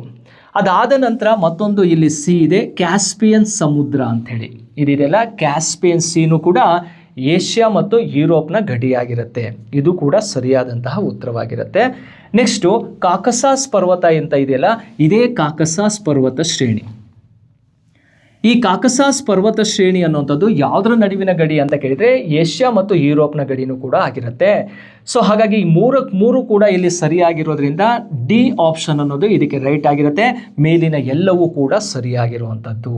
ಓಕೆ, ನೋಡಿ, ಯುರೆಲ್ ಪರ್ವತ, ಕ್ಯಾಸ್ಪಿಯನ್ ಸಮುದ್ರ, ಕಾಕಸಾಸ್ ಪರ್ವತ ಯುರೋಪ್ ಮತ್ತು ಏಷ್ಯಾದ ನಡುವಿನ ಗಡಿ ರೇಖೆಯಾಗಿ ಇರೋದನ್ನು ನಾವು ನೋಡ್ತೀವಿ. ಇದು ಈ ರೀತಿಯಾಗಿ ಒಂದು ಪ್ರಶ್ನೆ ಕೊಟ್ಟರೆ ನಮಗೆ ಅರ್ಥ ಆಗತ್ತೆ. ಅದನ್ನೇ ಕಂಪ್ಯಾರಿಸನ್ ಮಾಡ್ತಾ ಹೋದಾಗ ಈಗ ಏಷ್ಯಾ ಮತ್ತು ಆಸ್ಟ್ರೇಲಿಯಾದ ನಡುವಿನ ಗಡಿ ಯಾವುದು ಅಂತ ಕೇಳಿದರೆ ನೋಡಿ, ಈ ಭಾಗ ಕಂಪ್ಲೀಟ್ ಆಗಿರುವಂಥ ಏಷ್ಯಾ ಖಂಡವನ್ನು ನೋಡ್ತೀವಿ. ಇಲ್ಲಿ ಆಸ್ಟ್ರೇಲಿಯಾ ಕಂಡು ಬರುತ್ತೆ. ಅವು ಎರಡರ ನಡುವಿನ ಗಡಿ ಯಾವುದಪ್ಪ ಅಂದರೆ ನ್ಯೂ ಗಿನಿ ಅಂಥೇಳಿ ಇಲ್ಲಿದೆಯಲ್ಲ, ನ್ಯೂ ಗಿನಿ.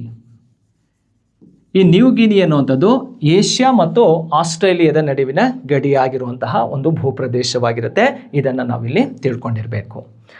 ಅದೇ ರೀತಿಯಲ್ಲಿ ಆಫ್ರಿಕಾ ಮತ್ತು ಏಷ್ಯಾದ ನಡುವಿನ ಗಡಿ ಯಾವುದಪ್ಪ ಅಂದರೆ ಇಲ್ಲಿ ಸಿನೈ ಪೆನಿನ್ಸುಲಾರ್ ಅಂತ ಕಂಡುಬರುತ್ತೆ. ಸಿನೈ ಪೆನಿನ್ಸುಲಾರ್,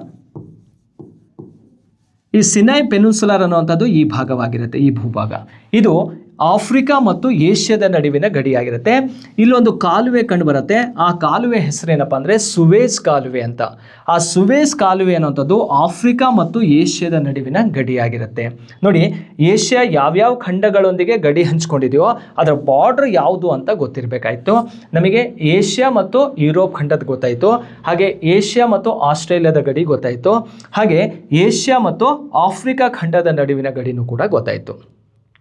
ಅದೇ ರೀತಿ ಏಷ್ಯಾ ಮತ್ತು ಉತ್ತರ ಅಮೇರಿಕಾ ಖಂಡದ ನಡುವಿನ ಗಡಿ ಯಾವುದಾಗಿರುತ್ತಪ್ಪ ಅಂದರೆ ಇಲ್ಲಿ ಒಂದು ಪ್ರಮುಖವಾಗಿರುವಂತಹ ಒಂದು ಸ್ಟ್ರೈಟ್ ಇದೆ, ಜಲಸಂಧಿ ಕಂಡುಬರುತ್ತೆ. ಆ ಜಲಸಂಧಿ ಹೆಸರೇನಪ್ಪ ಅಂದರೆ ಬೇರಿಂಗ್ ಜಲಸಂಧಿ ಅಂತ. ಈ ಬೇರಿಂಗ್ ಜಲಸಂಧಿ ಇದೆಯಲ್ಲ, ಇದು ಏಷ್ಯಾ ಮತ್ತು ನಾರ್ತ್ ಅಮೇರಿಕಾ, ಉತ್ತರ ಅಮೇರಿಕಾ ಖಂಡಗಳ ನಡುವಿನ ಗಡಿಯಾಗಿರುತ್ತೆ. ಆ ಬೇರಿಂಗ್ ಜಲಸಂಧಿಯ ಮೂಲಕನೇ ಯಾವ ರೇಖೆ ಹಾದು ಬರುತ್ತಪ್ಪ ಅಂತ ಕೇಳಿದಾಗ 180 ಡಿಗ್ರಿ ರೇಖಾಂಶ ಹಾದು ಬರುವಂಥದ್ದು, 180 ಡಿಗ್ರಿ ಲ್ಯಾಂಗಿಟ್ಯೂಡ್ ಪಾಸ್ ಆಗುವಂಥದ್ದು ಯಾವ ಸ್ಟ್ರೈಟ್ ಥ್ರೂ ಅಂತ ಕೇಳಿದಾಗ ಅದು ಬೇರಿಂಗ್ ಜಲಸಂಧಿಯ ಮೂಲಕ ಹಾದು ಬರುವಂಥದ್ದು. ನೋಡಿ, ಏಷ್ಯಾ ಖಂಡ ಯಾವ್ಯಾವ ಖಂಡಗಳೊಂದಿಗೆ ಗಡಿ ಹಂಚ್ಕೊಂಡಿದೆಯೋ ಆ ಬಾರ್ಡ್ರ್ ಯಾವುದು ಅನ್ನೋದನ್ನು ಒಂದೇ ಪ್ರಶ್ನೆಯಲ್ಲಿ ಅಷ್ಟು ಕೂಡ ತಿಳ್ಕೊಬೋದು. ಪ್ರಶ್ನೆ ಒಂದಾಗಿರುತ್ತೆ, ಆದರೆ 4 ಖಂಡಗಳ ಬಗ್ಗೆ ಮಾಹಿತಿ ನಮಗೆ ಕ್ಲಿಯರ್ ಆಗುತ್ತೆ. ನೋಡಿ, ನೀವು ಕಾಂಪಿಟೇಟಿವ್ ಎಕ್ಸಾಮಿಗೆ ತಯಾರಿ ನಡೆಸ್ತಾ ಇದ್ದೀರಿ, ಓದ್ತಾ ಇದ್ದೀರಿ ಅಂದಾಗ ಕೇವಲ ಒಂದನ್ನಷ್ಟೇ ಎಕ್ಸಾಂಪಲ್ ಆಗಿ ತಗೋಬಾರ್ದು. ಈಗ ಒಂದು ಪ್ರಶ್ನೆ ಕೊಟ್ಟಿದ್ದಾರೆ ಅಂದಾಗ ನಾವು 10 ಪ್ರಶ್ನೆ ಮಾಡುವಂತಹ ಸಾಮರ್ಥ್ಯವನ್ನು ಬೆಳೆಸ್ಕೋಬೇಕು. ಅಂದರೆ ಇದೇ ಪ್ಯಾಟ್ರನಲ್ಲಿ ಯಾವ್ಯಾವ ರೀತಿ ಪ್ರಶ್ನೆಯನ್ನು ಕೇಳ್ಬೋದು ಅದನ್ನು ತಿಳ್ಕೊಳ್ತಾ ಹೋದಾಗ ನಮಗೆ ನಾಲೆಡ್ಜ್ ಹೆಚ್ಚಾಗುತ್ತೆ. ಬರೋ ಎಕ್ಸಾಮಲ್ಲಿ ಯಾವ ರೀತಿ ಪ್ರಶ್ನೆ ಕೇಳಿದರೂ ಕೂಡ ನಾವು ಆನ್ಸರನ್ನು ಮಾಡ್ಬೋದು. ಓಕೆ ಸ್ನೇಹಿತರೆ, ನೋಡಿ 3ನೇ ಪ್ರಶ್ನೆಗೆ ಸರಿಯಾಗಿರುವಂಥ ಉತ್ತರ ಯಾವುದು? ಮೇಲಿನ ಎಲ್ಲವೂ ಕೂಡ ಸರಿಯಾಗಿರುವಂಥದ್ದು. ನೆಕ್ಸ್ಟು 4ನೇ ಪ್ರಶ್ನೆಗೆ ಹೋಗೋಣ. ನೋಡಿ, ಪಟ್ಟಿ 1ರೊಂದಿಗೆ ಪಟ್ಟಿ 2ರ ಅಂಶಗಳನ್ನು ಸರಿ ಹೊಂದಿಸಿ ಮತ್ತು ಕೆಳಗೆ ನೀಡಲಾದ ಸಂಕೇತಗಳಿಂದ ಸರಿ ಉತ್ತರವನ್ನು ಆಯ್ಕೆ ಮಾಡಿ ಅಂತ ಇದೆ. ಹಾಗಾದರೆ ಪ್ರಶ್ನೆ ಏನೆಲ್ಲ ಇದೆ ಅಂಥೇಳಿ ನಾವಿಲ್ಲಿ ಅಬ್ಸರ್ವ್ ಮಾಡ್ಕೊಳ್ತಾ ಹೋಗೋದಾದರೆ, ನೋಡಿ ಸ್ನೇಹಿತರೆ, ಈಗ ಪಟ್ಟಿ 1ರಲ್ಲಿ ವನ್ಯಜೀವಿ ಅಭಯಾರಣ್ಯಗಳು ಕಂಡುಬರ್ತಾವೆ, ವೈಲ್ಡ್ ಲೈಫ್ ಸೆಂಚುರಿ ಇದೆ. ಪಟ್ಟಿ 2ರಲ್ಲಿ ವನ್ಯಜೀವಿಗಳು, ಯಾವ್ಯಾವ ಪ್ರಾಣಿಗಳು ಕಂಡುಬರ್ತಾವೆ ಅಂಥೇಳಿ. ನೋಡಿ, ಈ ಪ್ರಶ್ನೆ ನೋಡಿದರೆ ಗಿರ್ ಆಗಿರ್ಬೋದು, ಕಾಜಿರಂಗ, ದಾಚಿಗಮ್ ಮತ್ತು ರಣತಂಬೂರು ಯಾವುದಕ್ಕೆ ರಿಲೇಟೆಡ್ ಆಗಿದೆಯಪ್ಪ ಅಂದರೆ ಇಂಡಿಯನ್ ಜಿಯೋಗ್ರಫಿ ರಿಲೇಟೆಡ್ ಆದಂತಹ ಒಂದು ಪ್ರಶ್ನೆ, ಅಂದರೆ ಭಾರತದ ಭೂಗೋಳಕ್ಕೆ ಸಂಬಂಧಪಟ್ಟಿರುವಂಥದ್ದು. ಈ ಇಂಡಿಯನ್ ಜಿಯೋಗ್ರಫಿಯಲ್ಲಿ ಕೇಳಿರುವಂತಹ ಪ್ರಶ್ನೆಗಳಲ್ಲಿ ಒಂದು ನ್ಯಾಷನಲ್ ಪಾರ್ಕು ಅಥವಾ ವೈಲ್ಡ್ ಲೈಫ್ ಸೆಂಚುರಿ ಇದ್ದಾವೆ, ಅದಕ್ಕೆ ರಿಲೇಟೆಡ್ ಆದಂತಹ ಅನಿಮಲ್ಸ್ ಅಥವಾ ಪ್ರಾಣಿಗಳನ್ನು ಕೊಟ್ಟಿದ್ದಾರೆ. ಆ ರಾಷ್ಟ್ರೀಯ ಉದ್ಯಾನವನದಲ್ಲಿ ತುಂಬ ಫೇಮಸ್ ಆಗಿರುವಂತಹ ಪ್ರಾಣಿಗಳು. ಅದರಲ್ಲಿ ಫಸ್ಟ್ ನೋಡಿ, ಗಿರ್ ಅರಣ್ಯ ಅಂತ ಇದೆ, ಗಿರ್ ಫಾರೆಸ್ಟ್ ಅಂತ ಕರಿಬೋದು, ಗಿರ್ ನ್ಯಾಷನಲ್ ಪಾರ್ಕ್ ಅಂತ ಕರಿಬೋದು. ಹಾಗಾದರೆ ಗಿರ್ ಎನ್ನುವಂಥದ್ದು ಯಾವ ರಾಜ್ಯದಲ್ಲಿ ಕಂಡುಬರುತ್ತೆ ಅಂದರೆ ಇದು ಗುಜರಾತ್ ರಾಜ್ಯದಲ್ಲಿ ಕಂಡುಬರೋದು. ಅದು ಕೂಡ ಗೊತ್ತಿರಬೇಕು, ಸ್ಟೇಟನ್ನು ನೇರವಾಗಿ ಪ್ರಶ್ನೆಯಾಗಿ ತೊಗೊಳ್ತಾರೆ. ಹಾಗಾದರೆ ಗಿರ್ರಲ್ಲಿ ಯಾವ ಪ್ರಾಣಿ ಕಂಡು ಬರುತ್ತಪ್ಪ ಅಂತ ಕೇಳಿದಾಗ ಇಲ್ಲಿ ಸಿಂಹಗಳು ಕಂಡು ಬರ್ತವೆ. ಯಾವ ಸಿಂಹಗಳು ಕಂಡು ಬರ್ತಾವಪ್ಪ ಅಂದರೆ ಏಷ್ಯಾಟಿಕ್ ಲಯನ್ ಅಂತ. ಏಷ್ಯಾದ ಸಿಂಹಗಳಿಗೆ ಪ್ರಸಿದ್ಧಿ ಪಡೆದಿರುವಂತಹ ಭಾರತದ ರಾಷ್ಟ್ರೀಯ ಅಥವಾ ಏಕೈಕ ರಾಷ್ಟ್ರೀಯ ಉದ್ಯಾನವನ ಯಾವುದಪ್ಪ ಅಂದರೆ ಅದು ಗಿರ್ ನ್ಯಾಷನಲ್ ಪಾರ್ಕ್ ಅಥವಾ ಗಿರ್ ಫಾರೆಸ್ಟ್ ಏರಿಯಾ. ಹಾಗಾಗಿ ಎಗೆ ಸರಿಯಾದಂಥ ಉತ್ತರ ಯಾವುದಪ್ಪ ಅಂದರೆ 2ನೇದು ರೈಟ್ ಆನ್ಸರ್ ಆಗಿರುತ್ತೆ. ಇಲ್ಲಿ ಆಪ್ಷನನ್ನು ಕೂಡ ಚೆಕ್ ಮಾಡ್ಬೋದು. ಎಗೆ 2 ಇದೆ ಅಂದಾಗ ಯಾವ ಆಪ್ಷನಲ್ಲಿ ಇದೆಯಪ್ಪ ಅಂದರೆ 3ನೇ ಆಪ್ಷನಲ್ಲಿ ಕಂಡುಬರುತ್ತೆ. ಇಲ್ಲಿ 1ನೇದ್ರಲ್ಲೂ ಕೂಡ ಇಲ್ಲ, 2ನೇದ್ರಲ್ಲೂ ಕೂಡ ಇಲ್ಲ, 4ನೇದ್ರಲ್ಲೂ ಕೂಡ ಇಲ್ಲ. ಹಾಗಾಗಿ ನೇರವಾಗಿ ನಾವು ಆನ್ಸರ್ ಆಗಿ ಯಾವುದನ್ನು ಚಾಯ್ಸ್ ಮಾಡ್ಬೋದು? ಸಿಯನ್ನು. ಕೆಲವೊಂದು ಪ್ರಶ್ನೆಗಳಿಗೆ ಇಂಥ ಈಸಿ ಆಗಿರುವಂತಹ ಮೆಥಡ್ ನಮಗೆ ಸಿಗುತ್ತೆ. ಒಂದು ಆನ್ಸರ್ ಸಿಕ್ಕಿದ ಕೂಡಲೇ ಇಲ್ಲಿ ಹುಡುಕ್ರಿ, ಇದಕ್ಕೆ ಸರಿಯಾಗಿ ಸಿಕ್ತಂದರೆ ಬೇರೆ ಆಪ್ಷನಲ್ಲಿ ಎಲ್ಲೂ ಇಲ್ಲ ಅಂದರೆ ಅದೇ ರೈಟ್ ಆನ್ಸರ್ ಆಗಿರುತ್ತೆ. ಅಂದರೆ ನಿಮಗೆ ಟೈಮು ಕೂಡ ಸೇವ್ ಆಗುತ್ತೆ. ಎಕ್ಸಾಮ್ ಹಾಲಲ್ಲಿದ್ದಾಗ ಎಲ್ಲವನ್ನ ಹುಡ್ಕೊಳ್ತಾ ಕೂರುವಂತಹ ಅವಶ್ಯಕತೆಯೂ ಇರೋದಿಲ್ಲ. ರೈಟ್. 2ನೇದು ಕೂಡ ಚೆಕ್ ಮಾಡಿಬಿಡೋಣ. ಕಾಜಿರಂಗ ಉದ್ಯಾನವನ. ಕಾಜಿರಂಗ ಎನ್ನುವಂಥದ್ದು ಯಾವ ಸ್ಟೇಟಲ್ಲಿ ಇದೆಯಪ್ಪ ಅಂದರೆ ಇದು ಅಸ್ಸಾಂ ರಾಜ್ಯದಲ್ಲಿ ಕಂಡುಬರುವಂಥದ್ದು. ಅಸ್ಸಾಂ ಸ್ಟೇಟಲ್ಲಿ ಕಂಡುಬರುತ್ತೆ ಕಾಜಿರಂಗ ನ್ಯಾಷನಲ್ ಪಾರ್ಕ್ ಅನ್ನೋಂಥದ್ದು. ಕಾಜಿರಂಗ ಏನಕ್ಕೆ ಫೇಮಸ್ ಅಪ್ಪ ಅಂದರೆ ನೋಡಿ, ಘೇಂಡಾಮೃಗಗಳಿಗೆ ಪ್ರಸಿದ್ಧಿಯನ್ನು ಪಡೆದಿರುವಂಥದ್ದು. ಭಾರತದಲ್ಲಿ ಒಂದು ಕೊಂಬಿನ ಘೇಂಡಾಮೃಗಗಳು ಕಂಡುಬರುವ ಏಕೈಕ ರಾಷ್ಟ್ರೀಯ ಉದ್ಯಾನವನ ಯಾವುದಪ್ಪ ಅಂದರೆ ಅದು Kaziranga national park. Single horned ರೈನೋಸಾರ್ಸಿಗೆ ಫೇಮಸ್ ಇರುವಂತಹ ಒಂದು ನ್ಯಾಷನಲ್ ಪಾರ್ಕ್ ಯಾವುದಪ್ಪ ಅಂದರೆ ಅದು ಕಾಜಿರಂಗ. ಯಾವ ಸ್ಟೇಟಲ್ಲಿದೆ? ಅಸ್ಸಾಂ ರಾಜ್ಯದಲ್ಲಿ. ಹಾಗಾಗಿ ಬಿ ಆಪ್ಷನ್ ಅಂತ ನೋಡಿದಾಗ ಎಷ್ಟನೇದರಲ್ಲಿದೆ ನೋಡಿ? 4ನೇದರಲ್ಲಿ ಕಂಡುಬರುತ್ತೆ. ಸಿ ಹೋಗೋಣ. ದಾಚಿಗಮ್ ಅಭಯಾರಣ್ಯ ಅಥವಾ ದಾಚಿಗಮ್ ನ್ಯಾಷನಲ್ ಪಾರ್ಕ್ ಎಲ್ಲಿದೆ ಅಂತ ಕೇಳಿದರೆ ಇದು ಜಮ್ಮು ಕಾಶ್ಮೀರದಲ್ಲಿ ಕಂಡುಬರೋದು. ಎಲ್ಲಿದೆಪ್ಪ ಅಂದರೆ ಜೆಕೆ, ಜಮ್ಮು ಕಾಶ್ಮೀರದಲ್ಲಿ ಇದೆ. ಹಾಗಾದರೆ ದಾಚಿಗಮ್ ಅಭಯಾರಣ್ಯ ಏನು ಫೇಮಸ್ಸು ಅಲ್ಲ ಅಂತ ಕೇಳಿದರೆ ಕಾಶ್ಮೀರಿ ಜಿಂಕೆಗಳು ಅಥವಾ ಸರಗ ಅಂತ ಕರಿತೀವಿ. ಕಾಶ್ಮೀರಿ ಸ್ಟಾಕ್ಗಳಿಗೆ ಫೇಮಸ್ ಇರುವಂತಹ ನ್ಯಾಷನಲ್ ಪಾರ್ಕ್ ಯಾವುದಪ್ಪ ಅಂದರೆ ದಾಚಿಗಮ್. ಯಾವ ಸ್ಟೇಟಲ್ಲಿದೆ ಅಥವಾ ಯೂನಿಯನ್ ಟೆರಿಟರಿ ಅಂತ ಕೇಳಿದರೆ ಅದು ಜಮ್ಮು ಕಾಶ್ಮೀರದಲ್ಲಿ ಕಂಡುಬರುವಂಥದ್ದು. ಸಿಗೆ ಸರಿಯಾಗಿರುವಂಥದ್ದು 3ನೇ ಆಪ್ಷನ್ನೇ ಆಗಿರುತ್ತೆ. ಇಲ್ಲಿ 3 ಅನ್ನೋದು ರೈಟ್ ಆಗಿರುವಂಥದ್ದು. ರಣತಂಬೂರು ಅಭಯಾರಣ್ಯ, ರಣತಂಬೂರು ನ್ಯಾಷನಲ್ ಪಾರ್ಕ್ ಅಂತಲೂ ಕರಿತೀವಿ. ಇದು ಯಾವ ರಾಜ್ಯದಲ್ಲಿದೆಯಪ್ಪ ಅಂದರೆ ರಾಜಸ್ಥಾನದಲ್ಲಿ ಕಂಡುಬರುತ್ತೆ. ಯಾವ ಸ್ಟೇಟ್ ಇದು? ರಾಜಸ್ಥಾನ. ಹಾಗಾದರೆ ರಣತಂಬೂರು ಏನಕ್ಕೆ ಫೇಮಸ್ ಅಪ್ಪ ಅಂದರೆ ಇಲ್ಲಿ ಹುಲಿಗಳ ಸಂರಕ್ಷಣಾ ತಾಣನೂ ಕೂಡ ಹೌದು, ಟೈಗರ್ ರಿಸರ್ವ್ ಕೂಡ ಆಗಿರುತ್ತೆ. ಹುಲಿಗಳು ಸಂರಕ್ಷಣೆ ಮಾಡುವಂಥ ಸ್ಥಳ ರಾಜಸ್ಥಾನದಲ್ಲಿ ಯಾವ ಪ್ಲೇಸು ಅಂತ ಕೇಳಿದರೆ ಅದು ರಣತಂಬೂರು ಆಗಿರುತ್ತೆ. ನೋಡಿ ಇದಕ್ಕೆ ಸರಿಯಾಗಿರುವಂಥ ಆಪ್ಷನ್ ಯಾವುದು? ಒಂದನೇದಂತ ಹೇಳಿ. ನೋಡಿ ರಾಷ್ಟ್ರೀಯ ಉದ್ಯಾನವನ, ವನ್ಯಜೀವಿ ಧಾಮಗಳು, ಅದರ ಆಧಾರದ ಮೇಲೂ ಕೂಡ ಪ್ರಶ್ನೆಗಳನ್ನು ಈ TET ಎಕ್ಸಾಮಲ್ಲಿ ಕೇಳ್ತಾನೆ ಅಥವಾ ಎಲ್ಲ ಕಾಂಪಿಟೇಟಿವ್ ಎಕ್ಸಾಮಲ್ಲೂ ಕೂಡ ಕೇಳುವಂತಹ ಒಂದು ಪ್ರಶ್ನೆ ಆಗಿರುತ್ತೆ. 4ನೇ ಪ್ರಶ್ನೆಗೆ C ಅನ್ನೋದು ಸರಿಯಾಗಿರುವಂತಹ ಉತ್ತರವಾಗಿರುತ್ತೆ. ನೆಕ್ಸ್ಟ್ ಹೋಗೋಣ ಸ್ನೇಹಿತರೆ. ಮತ್ತೊಂದು ಪ್ರಮುಖವಾದಂತಹ ಪ್ರಶ್ನೆ ಯಾವುದಪ್ಪ ಅಂದರೆ, ಎಲ್ಲಿ ಡ್ಯಾಶ್ ಮತ್ತು ಡ್ಯಾಶ್ ಲಭ್ಯವಿರುತ್ತದೆಯೋ ಅಲ್ಲಿ ಜಂಬಿಟ್ಟಿಗೆ ಮಣ್ಣಿನ ರಚನೆ ಆಗುತ್ತದೆ. ಅಂದರೆ ಈ ಜಂಬಿಟ್ಟಿಗೆ ಮಣ್ಣು ರಚನೆ ಆಗಬೇಕಂದ್ರೆ ಅಲ್ಲಿನ ಕ್ಲೈಮೇಟ್ ಕಂಡೀಷನ್ ಹೇಗಿರಬೇಕು ಅನ್ನೋದನ್ನು ನಾವಿಲ್ಲಿ ಅರ್ಥ ಮಾಡ್ಕೋಬೇಕಾಗತ್ತೆ. ನೋಡಿ ಸ್ನೇಹಿತರೆ, ಜಂಬಿಟ್ಟಿಗೆ ಮಣ್ಣು ಆಗಬೇಕಂದ್ರೆ ಅಧಿಕ ಮಳೆ ಮತ್ತು ಅಧಿಕ ಉಷ್ಣಾಂಶ ಅಂತ ಇದೆ. ಹೈ ಪ್ರೆಸಿಪಿಟೇಷನ್ ಅಥವಾ ರೈನ್ಫಾಲ್, ಹೈ ಟೆಂಪ್ರೇಚರ್ ಅಂತ ಇದೆ. ಅಥವಾ ಕಡಿಮೆ ಮಳೆ ಅಧಿಕ ಉಷ್ಣಾಂಶ, ಕಡಿಮೆ ಮಳೆ ಕಡಿಮೆ ಉಷ್ಣಾಂಶ, ಅಧಿಕ ಉಷ್ಣಾಂಶ ಕಡಿಮೆ ಮಳೆ ಅಂತ ಇದೆ. ಈಗ ನಾವು ಈ ಒಂದು ಏರಿಯಾ ಯಾವುದಕ್ಕೆ ಸಂಬಂಧಪಟ್ಟಿದೆಯಪ್ಪ ಅಂದರೆ ಸಾಯಿಲ್ ರಿಲೇಟೆಡ್ ಆಗಿರುವಂಥ ಪ್ರಶ್ನೆ, ಮಣ್ಣಿನ ಕುರಿತು ಕೇಳುವಂತಹ ಒಂದು ಪ್ರಶ್ನೆ ಆಗಿರುತ್ತೆ. ಇಲ್ಲಿ ಯಾವ ಮಣ್ಣನ್ನು ಬಗ್ಗೆ ತಿಳ್ಕೊಬೋದು ನಾವು? ಲ್ಯಾಟರೇಟ್ ಸಾಯಿಲ್, ಜಂಬಿಟ್ಟಿಗೆ ಮಣ್ಣಿನ ಬಗ್ಗೆ ತಿಳ್ಕೊಬೇಕಾಗತ್ತೆ. ಜಂಬಿಟ್ಟಿಗೆ ಮಣ್ಣು ಯಾವಾಗಲೂ ಕೂಡ ಎಲ್ಲಿ ನಿರ್ಮಾಣವಾಗತ್ತಪ್ಪ ಅಂದರೆ ಈ ಬೆಟ್ಟ ಗುಡ್ಡಗಳ ಭಾಗದಲ್ಲಿ, ಪರ್ವತಗಳ ಇಳಿಜಾರು ಭಾಗದಲ್ಲಿ ನಿರ್ಮಾಣವಾಗುವಂಥ ಒಂದು ಮಣ್ಣೇ ಈ ಲ್ಯಾಟರೇಟ್ ಸಾಯಿಲ್, ಜಂಬಿಟ್ಟಿಗೆ ಮಣ್ಣು. ಹಾಗಾದರೆ ಜಂಬಿಟ್ಟಿಗೆ ಮಣ್ಣು ಅಂದರೆ ಬೆಟ್ಟ ಗುಡ್ಡಗಳು, ಪರ್ವತ ಶ್ರೇಣಿಗಳು ಭಾಗ ಅಂತ ನೋಡಿದಾಗ ಅಲ್ಲಿ ಮಳೆ ಜಾಸ್ತಿ ಇರುತ್ತೋ ಕಡಿಮೆ ಇರುತ್ತೆ ಅಂದರೆ ಹೆವಿ ರೈನ್ಫಾಲ್ ಆಗುತ್ತೆ. ಹಾಗಾಗಿ ಅಧಿಕ ಮಳೆ ಬೀಳುವಂತಹ ಪ್ರದೇಶಗಳಲ್ಲಿ ಈ ಮಣ್ಣು ನಿರ್ಮಾಣವಾಗುತ್ತೆ. ಓಕೆ, ಅದರ ಜೊತೆಗೆ ಆ ಪ್ರದೇಶ ಹೇಗಿರುತ್ತಪ್ಪ ಅಂದರೆ ಅಧಿಕ ಉಷ್ಣಾಂಶವನ್ನು ಕೂಡ ಹೊಂದಿರುತ್ತೆ. ಅರ್ಥ ಮಾಡ್ಕೊಳ್ಳಿ, ಲ್ಯಾಟರೇಟ್ ಸಾಯಿಲ್ ಆಗಬೇಕಂದ್ರೆ ಹೆವಿ ರೈನ್ಫಾಲ್ ಆಗಬೇಕು, ಅದರ ಜೊತೆಗೆ ಟೆಂಪ್ರೇಚರು ಕೂಡ ತುಂಬ ಹೈ ಇರಬೇಕಾಗತ್ತೆ. ಇವೆರಡು ಎಲ್ಲಿರುತ್ತೋ ಆ ಪ್ರದೇಶದಲ್ಲಿ ಯಾವ ಮಣ್ಣು ನಿರ್ಮಾಣವಾಗತ್ತೆ ಅಂತ ಕೇಳಿದರೆ ಅದು ಜಂಬಿಟ್ಟಿಗೆ ಮಣ್ಣು ನಿರ್ಮಾಣವಾಗುವಂಥದ್ದು. ನೋಡಿ 5ನೇ ಪ್ರಶ್ನೆಗೆ ಸರಿಯಾದಂಥ ಉತ್ತರ ಯಾವುದು ಅಂತ ಕೇಳಿದರೆ ಎ ಅನ್ನೋದು ರೈಟ್ ಆನ್ಸರ್ ಆಗಿರುತ್ತೆ. ಈ ಮಣ್ಣಿನ ಜೊತೆಗೆ ಮತ್ತು ಯಾವ್ಯಾವ ಮಣ್ಣು ಕಂಡುಬರುತ್ತಪ್ಪ ಅಂದರೆ ಮೆಕ್ಕಲು ಮಣ್ಣು ಅಂತ ಕಂಡುಬರುತ್ತೆ. ಮೆಕ್ಕಲು ಮಣ್ಣು. ಹಾಗಾದರೆ ಈ ಅಲುವಿಯಲ್ ಸಾಯಿಲ್ ಇದೆಯಲ್ಲ, ಅಲುವಿಯಲ್ ಸಾಯಿಲ್ ಯಾವುದರಿಂದ ನಿರ್ಮಾಣವಾಗತ್ತಪ್ಪ ಅಂದರೆ ರಿವರ್ ಡೆಪಾಸಿಟಿಂದ ಫಾರ್ಮೇಷನ್ ಆಗುವಂಥ ಸಾಯಿಲ್. ಅಂದರೆ ನದಿಗಳ ಸಂಚಯನದಿಂದ ನಿರ್ಮಾಣವಾಗುವಂತಹ ಮಣ್ಣು ಯಾವುದು ಅಂತ ಕೇಳಿದರೆ ಅದೇ ಮೆಕ್ಕಲು ಮಣ್ಣು ಆಗಿರುತ್ತೆ. ಅಂದರೆ ನದಿಗಳು ತಂದು ಡೆಪಾಸಿಟ್ ಮಾಡುತ್ತೆ, ಆ ಡೆಪಾಸಿಟಿಂದ ಯಾವ ಸಾಯಿಲ್ ಆಗುತ್ತೆ ಅಂದರೆ ಅದೇ ಅಲುವಿಯಲ್ ಸಾಯಿಲ್ ಅಂತ ಕರೆಯೋದು. ಹೈ ಫರ್ಟಿಲಿಟಿ ಸಾಯಿಲ್ ಆಗಿರುತ್ತೆ. ಅಂದರೆ ಅತಿ ಹೆಚ್ಚು ಫಲವತ್ತತೆಯಿಂದ ಕೂಡಿರುವಂತಹ ಮಣ್ಣು ಯಾವುದು ಅಂತ ಕೇಳಿದರೆ ಅದು ಮೆಕ್ಕಲು ಮಣ್ಣು ಆಗಿರುವಂಥದ್ದು. ಅದರ ಜೊತೆಗೆ ಕೆಂಪು ಮಣ್ಣು ಕಂಡುಬರುತ್ತೆ. ಕೆಂಪು ಮಣ್ಣು, ಈ ಕೆಂಪು ಮಣ್ಣು ಹೇಗೆ ನಿರ್ಮಾಣವಾಗತ್ತಂತನೂ ಕೂಡ ಗೊತ್ತಿರಬೇಕು. ಕೆಂಪು ಮಣ್ಣು ಗ್ರಾನೈಟ್ ಶಿಲೆಗಳ ಶಿಥಲೀಕರಣದಿಂದ ನಿರ್ಮಾಣವಾಗುವಂತಹ ಮಣ್ಣು ಯಾವುದಪ್ಪ ಅಂದರೆ ಕೆಂಪು ಮಣ್ಣು. ಹಾಗೆ ಕಪ್ಪು ಮಣ್ಣು ಕಂಡುಬರುತ್ತೆ. ಕಪ್ಪು ಮಣ್ಣಿನ ಇಂಪಾರ್ಟೆಂಟ್ ಏನಪ್ಪ ಅಂದರೆ ಇದು ಬಸಾಲ್ಟ್ ಶಿಲೆಗಳ ಶಿಥಲೀಕರಣದಿಂದ ನಿರ್ಮಾಣವಾಗುವಂತಹ ಮಣ್ಣು ಯಾವುದು ಅಂತ ಕೇಳಿದರೆ ಅದು ಕಪ್ಪು ಮಣ್ಣು ಆಗಿರುತ್ತೆ. ನೋಡಿ, ಕಪ್ಪು ಮಣ್ಣು ಹೇಗೆ ನಿರ್ಮಾಣವಾಯಿತು ಅಂತಲೂ ಎಕ್ಸಾಮಲ್ಲಿ ಪ್ರಶ್ನೆ ಬಂದಿದೆ. ಕೆಂಪು ಮಣ್ಣು ಹೇಗಾಗತ್ತೆ, ಹಾಗೆ ಮೆಕ್ಕಲು ಮಣ್ಣು ಯಾವ ರೀತಿ ನಿರ್ಮಾಣವಾಯಿತು, ಮತ್ತು ಜಂಬಿಟ್ಟಿಗೆ ಮಣ್ಣು ಹೇಗಾಯಿತು, 4 ಸಾಯಿಲ್ ಬಗ್ಗೆ ಪರಿಚಯ ಆಯಿತು. ಅದರ ಜೊತೆಗೆ ಮತ್ತೊಂದು ಡೆಸರ್ಟ್ ಸಾಯಿಲ್ ಅಂತ ಬರುತ್ತೆ, ಮರುಭೂಮಿಯ ಮಣ್ಣು ಅಂತ. ಈ ಮರುಭೂಮಿಯ ಮಣ್ಣು ಹೇಗೆ ಆಗತ್ತಂತ ಕೇಳಿದಾಗ ಇದೇ ಕಾನ್ಸೆಪ್ಟಲ್ಲಿ ಕ್ಲಿಯರ್ ಮಾಡ್ಕೊಳ್ತೀವಿ. ಅಧಿಕ ಮಳೆ ಬೀಳತ್ತ ಅಂತ ಕೇಳಿದರೆ ಮಳೆ ಪ್ರಮಾಣ ಕಡಿಮೆ ಇರುತ್ತೆ. ಎಲ್ಲಿ ಕಡಿಮೆ ಮಳೆ ಇರುತ್ತೋ ಕಡಿಮೆ ಮಳೆ ಮತ್ತು ಅಧಿಕ ಉಷ್ಣಾಂಶ ಇರಬೇಕು. ಆ ಪ್ರದೇಶದಲ್ಲಿ ನಿರ್ಮಾಣವಾಗುವಂತಹ ಮಣ್ಣು ಯಾವುದಪ್ಪ ಅಂದರೆ ಡೆಸರ್ಟ್ ಸಾಯಿಲ್ ಅಥವಾ ಮರುಭೂಮಿಯ ಮಣ್ಣು ನಿರ್ಮಾಣವಾಗತ್ತೆ. ನೋಡಿ, ಈ ರೀತಿ ಒಂದು ಪ್ರಶ್ನೆ ಅಂತ ನಿಡ್ಕೊಂಡಾಗ, ಒಂದು ಸಾಯಿಲ್ ಅಂತ ತಗೊಂಡಾಗ ಆ ಸಾಯಿಲ್ ರಿಲೇಟೆಡ್ ಆಗಿರುವಂತಹ ಎಲ್ಲ ಕಾನ್ಸೆಪ್ಟನ್ನು ಅಥವಾ ಎಲ್ಲ ಮಣ್ಣುಗಳು ಹೇಗೆ ನಿರ್ಮಾಣವಾಯಿತು ಅಂತ ಹೇಳಿ ನಾವು ತಿಳ್ಕೊಂಡ್ರೆ ಬರೋ ಮುಂದಿನ ಎಕ್ಸಾಮ್ ಪ್ರಶ್ನೆಗಳಿಗೂ ಕೂಡ ನಾವು ಈಸಿಯಾಗಿ ಆನ್ಸರ್ ಮಾಡ್ಬೋದು. ಓಕೆ ಸ್ನೇಹಿತರೆ, ನೆಕ್ಸ್ಟ್ ಇದಾದ ನಂತರ ಮತ್ತೊಂದು ಕ್ವಶನಿಗೆ ಹೋಗೋಣ. ಕೃಷ್ಣಾ ನದಿಯ ಉಪನದಿಗಳು ಕ್ರಮಣಿಕೆ ಅಂತ ಇದೆ. ಕೃಷ್ಣಾ ನದಿಯ ಉಪನದಿಗಳು ಯಾವ್ಯಾವ ನದಿಗಳು ಅಂತ ಇಲ್ಲಿ ನಾವು ಫೈಂಡ್ ಔಟ್ ಮಾಡಬೇಕಾಗತ್ತೆ.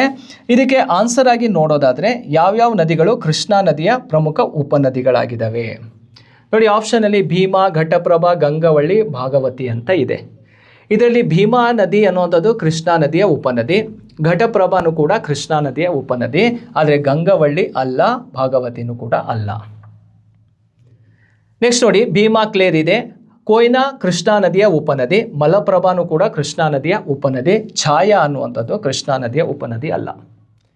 ಹಾಗಾಗಿ 2 ಆಪ್ಷನ್ ಕೂಡ ರಾಂಗ್ ಆಯಿತು. ಕೊಯ್ನಾ ಓಕೆ, ತುಂಗಭದ್ರಾ ಓಕೆ, ವರಾಹಿ ಅನ್ನುವಂಥದ್ದು ಕೃಷ್ಣಾ ನದಿಯ ಉಪನದಿ ಅಲ್ಲ, ಶಿಂಷಾನು ಕೂಡ ಕೃಷ್ಣಾ ನದಿಯ ಉಪನದಿ ಅಲ್ಲ. ಶಿಂಷಾ ನದಿ ಅನ್ನುವಂಥದ್ದು ಕಾವೇರಿ ನದಿಯ ಉಪನದಿ, ವರಾಹಿ ಅನ್ನುವಂಥದ್ದು ಪಶ್ಚಿಮಕ್ಕೆ ಹರಿಯುವಂತಹ ನದಿಯಾಗಿರುತ್ತೆ. ಹಾಗಾಗಿ 3ನೇ ಆಪ್ಷನ್ ಕೂಡ ತಪ್ಪಾಯಿತು. 4ನೇದು ನೋಡೋಣ. ಭೀಮಾ ಸರಿ ಇದೆ, ತುಂಗಭದ್ರಾ ಸರಿ ಇದೆ, ಕೊಯ್ನಾ ಸರಿ ಇದೆ, ಹಾಗೆ ಘಟಪ್ರಭಾ ಸರಿ ಇದೆ. ಇಲ್ಲಿ ಕೇಳಿರುವಂತಹ ಪ್ರಶ್ನೆಗೆ ಕೃಷ್ಣಾ ನದಿಯ ಉಪನದಿಗಳಲ್ಲಿ ಕ್ರಮಣಿಕೆ ಯಾವುದು ಅಂತ ಕೇಳಿದರೆ ಡಿ ಅನ್ನೋದು ಸರಿಯಾದಂತಹ ಉತ್ತರವಾಗಿರುತ್ತೆ. ಈ ಕೃಷ್ಣಾ ನದಿ ಬಗ್ಗೆ ಮತ್ತೆ ಯಾವುದೇ ಎಕ್ಸಾಮಲ್ಲಿ ಯಾವುದೇ ಪ್ರಶ್ನೆ ಕೇಳಿದ್ರು ಅದರ ಉಪನದಿ ರಿಲೇಟೆಡ್ ಆಗಿರುವಂಥ ಪ್ರಶ್ನೆ ಕೇಳಿದರೆ ಅದನ್ನು ಸಿಂಪಲ್ ಆಗಿ ನಾವು ಅರ್ಥ ಮಾಡ್ಕೋಬೇಕಾಗತ್ತೆ. ನೋಡಿ, ಈಗ ಕೃಷ್ಣಾ ನದಿ ಮಹಾಬಲೇಶ್ವರ ಬೆಟ್ಟದಲ್ಲಿ ಹುಟ್ಟುತ್ತೆ, ಅಲ್ಲಿಂದ ಹರ್ಕೊಂಡು ಹೋಗುತ್ತೆ. ಅಲ್ಲಿಂದ ಹರ್ಕೊಂಡು ಹೋಗಿರುವಂತಹ ನದಿ ಆಂಧ್ರ ಪ್ರದೇಶದಲ್ಲಿ ಹೋಗಿ ಬಂಗಾಳ ಕೊಲ್ಲಿಯನ್ನು ಸೇರುತ್ತೆ. ಹಾಗಾದರೆ ಈ ಕೃಷ್ಣಾ ನದಿಗೆ, ಈ ಪೂರ್ವ ದಿಕ್ಕಿಗೆ ಹರಿಯುವಂತಹ ನದಿ ಆಗಿರುವಂತಹ ಕೃಷ್ಣಾ ನದಿಗೆ ಇಲ್ಲಿ 2 ಬ್ರಾಂಚ್ ಆಗಿ ಡಿವೈಡ್ ಮಾಡ್ಕೊಳ್ತೀವಿ. ಎಡದಂಡೆಯಿಂದ ಬಂದು ಸೇರುವ ನದಿಗಳು ಮತ್ತು ಬಲದಂಡೆಯಿಂದ ಬಂದು ಸೇರುವಂತಹ ನದಿಗಳು ಅಂತ 2 ಬ್ರಾಂಚ್ ಆಗಿ ಡಿವೈಡ್ ಮಾಡ್ಕೊಳ್ತೀವಿ. ಈ ಕೆಳಭಾಗ ಅಂತ ಕೇಳಿದರೆ ಬಲದಂಡೆ, ಇದನ್ನು ರೈಟ್ ಬ್ಯಾಂಕ್ ರಿವರ್ ಸಿಸ್ಟಮ್, ಇದನ್ನು ಲೆಫ್ಟ್ ಬ್ಯಾಂಕ್ ರಿವರ್ ಸಿಸ್ಟಮ್ ಅಂತ ಕಳ್ಕೊಳ್ತೀವಿ. ಕೃಷ್ಣಾ ನದಿಗೆ ಎಡದಂಡೆಯಿಂದ ಬಂದು ಸೇರುವಂತಹ ನದಿಗಳು ಯಾವುದಪ್ಪ ಅಂದರೆ ಎರ್ಲಾ ಅಂತ ಕಂಡುಬರುತ್ತೆ, ಎರ್ಲಾ. ಅದಾದ ನಂತರ ಡೋಣಿ ನದಿ ಕಂಡುಬರುತ್ತೆ, ಡೋಣಿ. ನೆಕ್ಸ್ಟ್ ನದಿ ಯಾವುದಪ್ಪ ಅಂದರೆ ಭೀಮಾ ಅಂಥೇಳಿ, ಭೀಮಾ. ಓಕೆ, ಅದಾದ ನಂತರ ಮೂಸಿ ನದಿ ಅಂತ ಕಂಡುಬರುತ್ತೆ, ಮೂಸಿ. ಇವು ಯಾವ ಬ್ಯಾಂಕ್ ರಿವರ್ ಸಿಸ್ಟಮ್ ಅಂತ ಕೇಳಿದರೆ ಲೆಫ್ಟ್ ಬ್ಯಾಂಕ್, ಎಡದಂಡೆಯಿಂದ ಬಂದು ಸೇರುವಂತಹ ಕೃಷ್ಣಾ ನದಿಯ ಪ್ರಮುಖ ಉಪನದಿಗಳು. ಬಲದಂಡೆಯಿಂದ ಬಂದು ಸೇರುವ ನದಿಗಳಲ್ಲಿ ಯಾವುದಪ್ಪ ಅಂದರೆ ಕೊಯ್ನಾ, ಕೊಯ್ನಾ ನದಿ ಬಂದು ಸೇರುತ್ತೆ. ನೆಕ್ಸ್ಟು ಕೊಯ್ನಾ ಆದ ನಂತರ ವರ್ಣ, ವರ್ಣ ಆದ ನಂತರ ಪಂಚಗಂಗಾ, ಪಂಚಗಂಗಾ. ಅದಾದ ನಂತರ ದೂಧಗಂಗಾ, ದೂಧಗಂಗಾ. ನೆಕ್ಸ್ಟು ಘಟಪ್ರಭಾ, ಘಟಪ್ರಭಾ. ನೆಕ್ಸ್ಟು ಮಲಪ್ರಭಾ. ಅದಾದ ನಂತರ ತುಂಗಭದ್ರಾ, ಟಿ.ಬಿ ನದಿ ಬಂದು ಸೇರುತ್ತೆ. ಈ ರೀತಿ ಒಂದು ಕೃಷ್ಣಾ ನದಿ ಅಂತ ತಗೊಂಡಾಗ ಬಲದಂಡೆಯ ನದಿಗಳು, ಎಡದಂಡೆಯ ನದಿಗಳು ಅಂತ ತಗೋಬೇಕಾಗತ್ತೆ. ಈ ಒಂದೊಂದು ನದಿಯ ಬಗ್ಗೆ ಆಳವಾಗಿ ಅಧ್ಯಯನ ಮಾಡ್ತಾ ಹೋದಾಗ ಮತ್ತೆ ಹಲವಾರು ಉಪನದಿಗಳು ನಮಗೆ ಸಿಗ್ತಾ ಹೋಗ್ತವೆ. ಬಟ್ ಮೈನ್ ರಿವರ್ ಕೃಷ್ಣ ಅಂತ ತಗೊಂಡಾಗ ಈ ರೀತಿಯಾಗಿ ನಾವು ಅಧ್ಯಯನ ಮಾಡಿದರೆ ಅದರ ಯಾವ್ಯಾವ ಬ್ಯಾಂಕಿಂದ ಯಾವ ನದಿಗಳು ಬಂದು ಸೇರ್ತವೆ. ಇಲ್ಲಿ ಕೇಳಿದಾನೆ ನೇರವಾಗಿ ಉಪನದಿಗಳ ಬಗ್ಗೆ ಕೇಳಿಬಿಟ್ಟಿದ್ದಾನೆ. ಅದನ್ನು ಬಿಟ್ಟು ಡೋಣಿ ನದಿ ಬಲದಂಡೆಯಿಂದ ಬಂದು ಸೇರುತ್ತೋ ಎಡದಂಡೆಯಿಂದ ಬಂದು ಸೇರುತ್ತೆ ಅಂತ ಕೇಳಿದಾಗ ಈ ಒಂದು ಸ್ಟ್ರಕ್ಚರ್ ನಮಗೆ ಗೊತ್ತಿದ್ರೆ ಇಂತಹ ಪ್ರಶ್ನೆಗಳಿಗೆ ನಾವು ಈಸಿಯಾಗಿ ಆನ್ಸರ್ ಮಾಡ್ಬೋದು. ಯಾಕಂದರೆ ಪ್ರತಿ ಕಾಂಪಿಟೇಟಿವ್ ಎಕ್ಸಾಮ್ಸ್ ಅಂತ ನೋಡಿದಾಗ TET, CET, GPSTR, HSTR ನದಿಗಳಿಗೆ ಸಂಬಂಧಪಟ್ಟಂತೆ ಒಂದು ಕ್ವಶನ್ಸ್ ಅಂತೂ ಕಾಮನ್ ಆಗಿ ಇದ್ದೇ ಇರುತ್ತೆ, ರೈಟ್. ನೋಡಿ, 6th ಕ್ವಶನಿಗೆ ಡಿ ಅನ್ನೋದು ಸರಿಯಾದಂತಹ ಉತ್ತರವಾಗಿರುತ್ತೆ. ನೆಕ್ಸ್ಟ್ ಪ್ರಶ್ನೆಗೆ ಹೋಗೋಣ. ಪಟ್ಟಿ 1 ಪಟ್ಟಿ 2ರೊಂದಿಗೆ ಹೊಂದಿಸಿ ಆಯ್ಕೆಯನ್ನು ಗುರುತಿಸಿ ಅಂತ ಇದೆ. ನೋಡಿ, ಕೆಲವೊಂದು ಕಣಿವೆ ಮಾರ್ಗಗಳಿದಾವೆ, ಘಾಟ್ ಸೆಕ್ಷನ್ಸ್ಗಳು.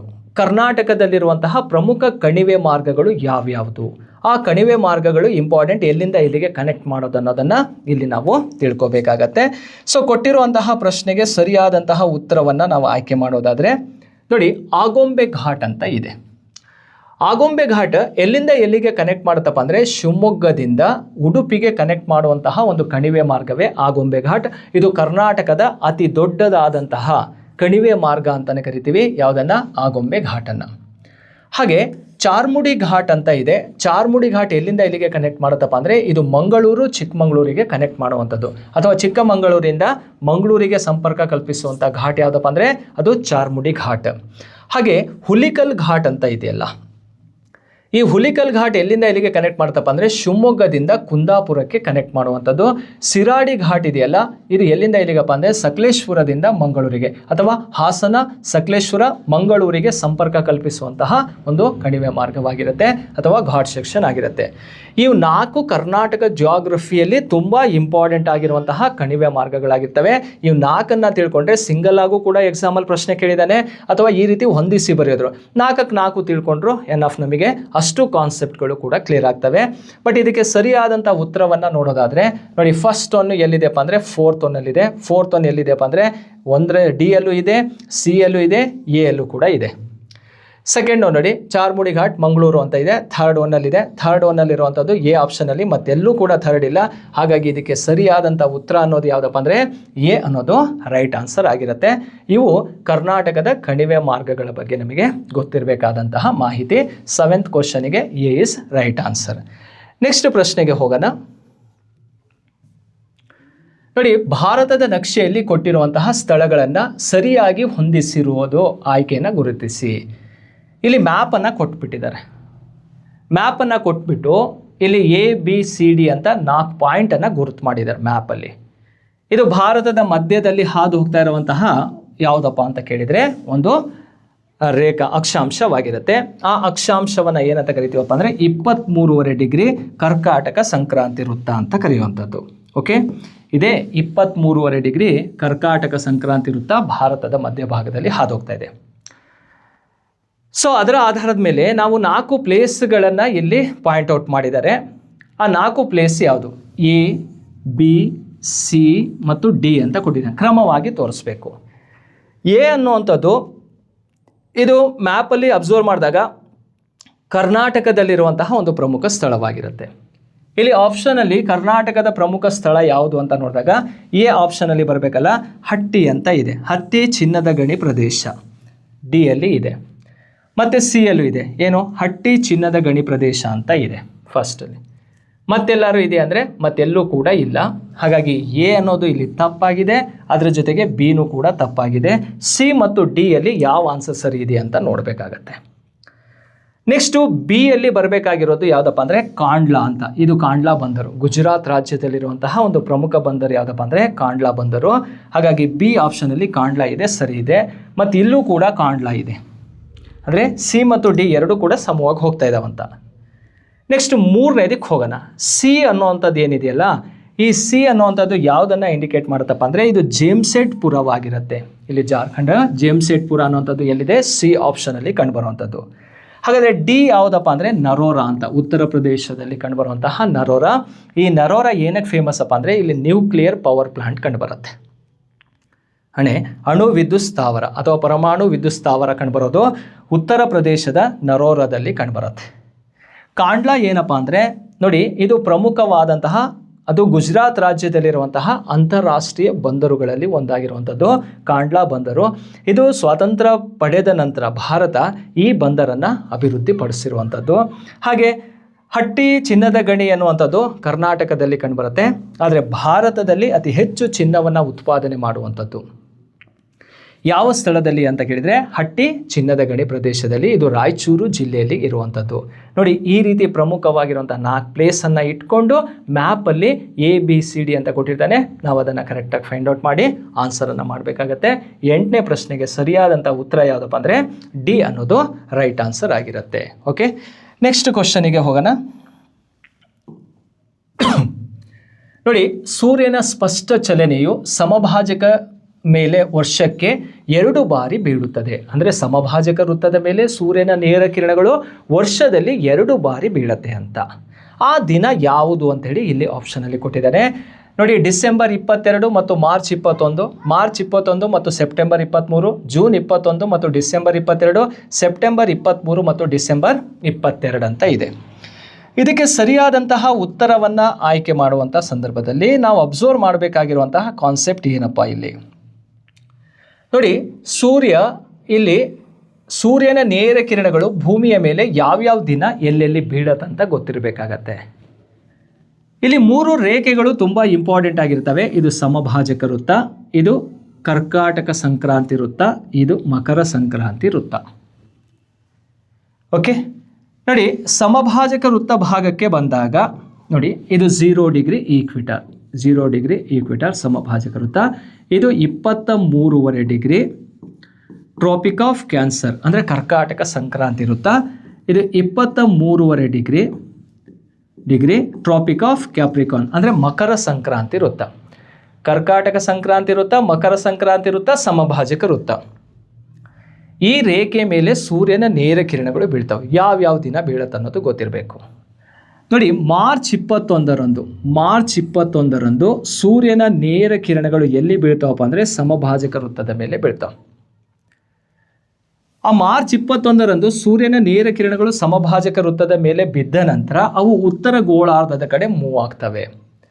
ಆ ಉತ್ತರ ಗೋಳಾರ್ಧದ ಕಡೆ ಮೂವ್ ಆಗಿ ಹೋಗ್ತಾ ಬಂದಾಗ ಇಲ್ಲಿಂದ ಇಲ್ಲಿ ಹೋಗುತ್ತೆ. ಇಲ್ಲಿ ಯಾವ ದಿನ ಬೀಳುತ್ತಂತ ಸೂರ್ಯನ ನೇರ ಕಿರಣಗಳು ಅಂತ ಗೊತ್ತಿರಬೇಕು.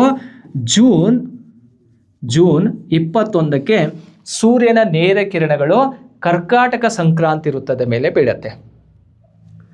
ನೆಕ್ಸ್ಟ್ ಅದಾದ ನಂತರ ಮತ್ತೆ ಸೂರ್ಯ ಸಮಭಾಜಕ ವೃತ್ತದ ಕಡೆ ಬರುತ್ತೆ. ಆ ದಿನ ಏನಾಗಿರುತ್ತಪ್ಪ ಅಂದರೆ ಸೆಪ್ಟೆಂಬರ್ 23 ಆಗಿರುತ್ತೆ. ಹಾಗಾದರೆ ಸೆಪ್ಟೆಂಬರ್ 23ರಂದು ಸೂರ್ಯನ ನೇರ ಕಿರಣಗಳು ಎಲ್ಲಿ ಬೀಳ್ತಾವೆ ಅಂತ ಕೇಳಿದಾಗ ಅದೇ 0 ಡಿಗ್ರಿ ಈಕ್ವಿಟಾರ್ ಮೇಲೆ ಬೀಳುತ್ತೆ. ನೆಕ್ಸ್ಟ್ ಅಲ್ಲಿಂದ ಸೂರ್ಯನ ಕಿರಣಗಳು ದಕ್ಷಿಣ ಗೋಳಾರ್ಧದ ಕಡೆ ಚಲಿಸುತ್ತೆ. ಈ ಕರ್ಕಾಟಕ ಸಂಕ್ರಾಂತಿ ವೃತ್ತದ ನಂತರ ಮಕರ ಸಂಕ್ರಾಂತಿ ವೃತ್ತದ ಮೇಲೆ ಸೂರ್ಯನ ನೇರ ಕಿರಣಗಳು ಡಿಸೆಂಬರ್ 22ನೇ ತಾರೀಕು ಬೀಳುತ್ತೆ. ಡಿಸೆಂಬರ್ 22. ಇಲ್ಲಿ ಎಷ್ಟು ಡೇಟನ್ನು ನಾವು ನೆನಪಲ್ಲಿ ಇಟ್ಕೋಬೇಕು? 4 ದಿನವನ್ನು ನೆನಪಲ್ಲಿ ಇಟ್ಕೋಬೇಕು. March 21, June 21, September 23, December 22. ಎಲ್ಲೆಲ್ಲಿ ಸೂರ್ಯನ ನೇರ ಕಿರಣಗಳು ಬೀಳ್ತಾವೆ ಅನ್ನೋದನ್ನು ನಾವಿಲ್ಲಿ ಅರ್ಥ ಮಾಡ್ಕೋಬೇಕಾಗತ್ತೆ. ನೋಡಿ, ಇಲ್ಲಿ ಸೂರ್ಯ ಸ್ಪಷ್ಟ ಚಲನೆಯು ಸಮಭಾಜಕದ ಮೇಲೆ ವರ್ಷಕ್ಕೆ 2 ಬಾರಿ ಬೀಳುತ್ತದೆ.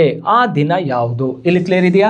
March 21, September 23. ಈಗ ಆನ್ಸರನ್ನು ಇಲ್ಲಿ ನೋಡ್ಕೋಬೋದಾ? ಮಾರ್ಚ್ 21 ಹಾಗೆ ಸೆಪ್ಟೆಂಬರ್ 23ರಂದು ಸೂರ್ಯನ ನೇರ ಕಿರಣಗಳು ಸಮಭಾಜಕ ವೃತ್ತದ ಮೇಲೆ ಬೀಳುತ್ತೆ.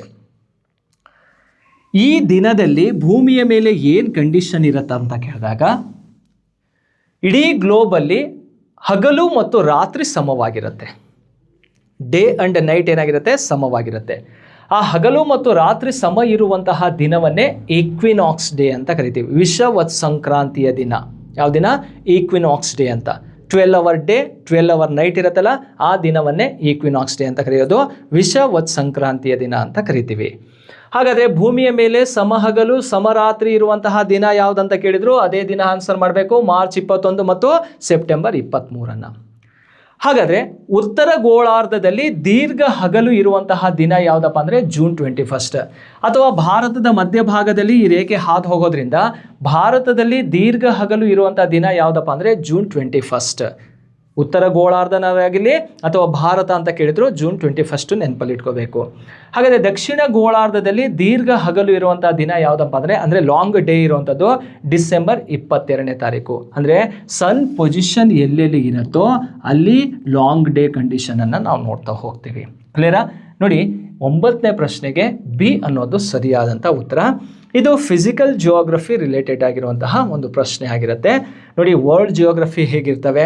ಫಿಸಿಕಲ್ ಜಿಯೋಗ್ರಫಿ, ಇಂಡಿಯಾ ಮತ್ತು ಕರ್ನಾಟಕ, ಈ 4 ಪಾರ್ಟ್ ಮೇಲೂ ಕೂಡ ಕ್ವಶನ್ಸನ್ನು ರೈಸ್ ಮಾಡ್ತಾ ಹೋಗ್ತಾ ಇದ್ದೇನೆ. ಓಕೆ, ನೆಕ್ಸ್ಟ್ ಹೋಗೋಣ.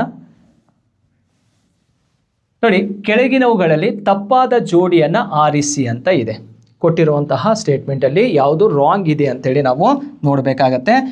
ಈ ತಪ್ಪಾದಂತಹ ಜೋಡಿ ಅಂತ ನೋಡಿದಾಗ ನೋಡಿ, ಒಂದು ಕಡೆ ಡ್ಯಾಮನ್ನು ಕೊಟ್ಟಿದ್ದಾನೆ, ಅಣೆಕಟ್ಟುಗಳಿದಾವೆ, ಮತ್ತೊಂದು ಕಡೆ ಜಿಲ್ಲೆಗಳನ್ನು ಕೊಟ್ಟಿರುವಂಥದ್ದು. ತುಂಗಭದ್ರಾ ಅಣೆಕಟ್ಟು ಎನ್ನುವಂಥದ್ದು ಯಾವ ಜಿಲ್ಲೆಯಲ್ಲಿದೆ ಅಂದರೆ ವಿಜಯನಗರ ಜಿಲ್ಲೆಯಲ್ಲಿದೆ. ಇದು ಸರಿಯಾಗಿರುವಂಥದ್ದು. ಅಂದರೆ ಹಿಂದೆ ಬಳ್ಳಾರಿ ಜಿಲ್ಲೆ ಅಂತ ಇತ್ತು, ಈಗ ಬಳ್ಳಾರಿ ಜಿಲ್ಲೆಯಿಂದ ಪ್ರತ್ಯೇಕವಾಗಿಬಿಟ್ಟು ವಿಜಯನಗರ ಜಿಲ್ಲೆ ಅನ್ನುವಂಥದ್ದು ಹೊಸದಾಗಿ ರಚನೆಯಾಗಿರುವಂತಹ ಕರ್ನಾಟಕದ 31ನೇ ಜಿಲ್ಲೆಯಾಗಿರುತ್ತೆ. ವಿಜಯನಗರ ಜಿಲ್ಲೆ ಅಂದರೆ ಹೊಸಪೇಟೆ ಬಳಿ ಇರುವಂತಹ ಜಲಾಶಯ ಯಾವುದಪ್ಪ ಅಂದರೆ ತುಂಗಭದ್ರಾ ಜಲಾಶಯ ಅಂತ ಕರೀತಿರುವಂಥದ್ದು, ಪಂಪಸಾಗರ ಅಂತಲೂ ಕೂಡ ಕರಿತೀವಿ ಇದಕ್ಕೆ. ನೆಕ್ಸ್ಟು ಹಾರಂಗಿ ಅಣೆಕಟ್ಟು ಇದೆಯಲ್ಲ, ಹಾರಂಗಿ ಅಣೆಕಟ್ಟು ಯಾವ ಜಿಲ್ಲೆಯಲ್ಲಿದೆ ಅಂದರೆ ಇದು ಕೊಡಗು ಜಿಲ್ಲೆಯಲ್ಲಿ ಕಂಡುಬರೋದು. ಕುಶಾಲನಗರದ ಬಳಿ ಇರುವಂತಹ ಒಂದು ಜಲಾಶಯ Harangi dam. Okay, next Krishnarajasagar ಅಣೆಕಟ್ಟು, KRS ಡ್ಯಾಮ್ ಅನ್ನುವಂಥದ್ದು. ಕಾವೇರಿ ನದಿಗೆ ನಿರ್ಮಾಣಗೊಂಡಿರುವಂತಹ ಜಲಾಶಯ ಯಾವುದಪ್ಪ ಅಂದರೆ KRS ಡ್ಯಾಮ್.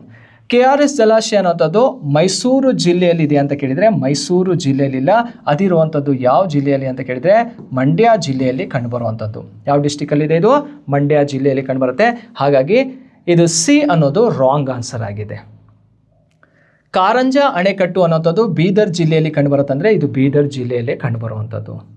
ನೋಡಿ, ಈ ರೀತಿಯಾಗಿ ಅಣೆಕಟ್ಟುಗಳು ಯಾವ್ಯಾವ ಜಿಲ್ಲೆಗೆ ಸಂಬಂಧಪಟ್ಟಿದೆ ಅಂತ ಪ್ರಶ್ನೆಯಾಗಿ ಕೇಳ್ತಾ ಬರ್ತಾನೆ. ಓಕೆ, ನೆಕ್ಸ್ಟು ನುಗು ಜಲಾಶಯ ಅಂತ ಕಂಡುಬರುತ್ತೆ, ಮೈಸೂರು ಜಿಲ್ಲೆಯಲ್ಲಿ ಕಂಡುಬರುತ್ತೆ. ಕಬ್ಬಿನಿ ಅಥವಾ ಕಪಿಲಾ ಜಲಾಶಯ ಅಂತ ಇದೆ, ಅದು ಕೂಡ ಮೈಸೂರು ಜಿಲ್ಲೆಯಲ್ಲೇ ಕಂಡುಬರುವಂಥದ್ದು. ತುಂಗಭದ್ರಾ ಜಲಾಶಯ ಅನ್ನೋದು ವಿಜಯನಗರ ಜಿಲ್ಲೆ ಗೊತ್ತಾಯಿತು. ಭದ್ರಾ ಜಲಾಶಯ ಅನ್ನೋಂಥದ್ದು ಚಿಕ್ಕಮಗಳೂರು ಜಿಲ್ಲೆಯಲ್ಲಿ ಕಂಡುಬರುತ್ತೆ. ತುಂಗಾ ಜಲಾಶಯ ಶಿವಮೊಗ್ಗ ಜಿಲ್ಲೆಯಲ್ಲಿ ಕಂಡುಬರುವಂತಹ ಜಲಾಶಯ. ಹಾಗೆ ಆಲಮಟ್ಟಿ ಜಲಾಶಯ ಅನ್ನುವಂಥದ್ದು ಯಾವ ಜಿಲ್ಲೆಯಲ್ಲಿ ಕಂಡುಬರುತ್ತೆ ಅಂದರೆ ವಿಜಯಪುರ ಜಿಲ್ಲೆಯಲ್ಲಿ ಕಂಡುಬರುವಂಥದ್ದು. ಹಾಗೆ ಹಲವಾರು ಜಲಾಶಯಗಳು ನಮ್ಮ ರಾಜ್ಯದಲ್ಲಿ ಕಂಡುಬರ್ತವೆ. ಆ ಜಲಾಶಯಗಳು ಎಲ್ಲಿದ್ದಾವೆ, ಆ ಜಲಾಶಯಕ್ಕೆ ಕೊಡುವಂತಹ ಟೈಟಲ್ ಏನು? ಲಾಲ್ ಬಹದ್ದೂರ್ ಶಾಸ್ತ್ರಿ ಜಲಾಶಯ ಅಂತ ಕರಿತೀವಿ. ಯಾವುದನ್ನು ಕರೆಯೋದು? ಆಲಮಟ್ಟಿ ಜಲಾಶಯಕ್ಕೆ ಕರೆಯುವಂತಹ ಹೆಸರು. ನಾರಾಯಣಪುರ ಜಲಾಶಯ ಅಂತ ಕರಿತೀವಿ, ಅಥವಾ ಬಸವಸಾಗರ ಜಲಾಶಯ ಅಂತೇಳಿ. ನಾರಾಯಣಪುರಕ್ಕೆ ಏನಂತ ಕರಿತೀವಿ? ಬಸವಸಾಗರ ಜಲಾಶಯ. ಈ ರೀತಿ ಜಲಾಶಯಗಳನ್ನು ಕೊಟ್ಟು ಆ ಜಲಾಶಯಗಳಿಗೆ ಸಂಬಂಧಪಟ್ಟಂತೆ ಯಾವ ಜಿಲ್ಲೆಯಲ್ಲಿ ಜಲಾಶಯಗಳಿದ್ದಾವೆ, ಯಾವ ನದಿಯಿಂದ ಆ ಜಲಾಶಯವನ್ನು ನಿರ್ಮಿಸಲಾಗಿದೆ. ಕಾರಂಜ ಅಣೆಕಟ್ಟು ಅನ್ನುವಂಥದ್ದು ಕಾರಂಜ ನದಿಯಿಂದನೇ ಆಗಿರುವಂಥದ್ದು.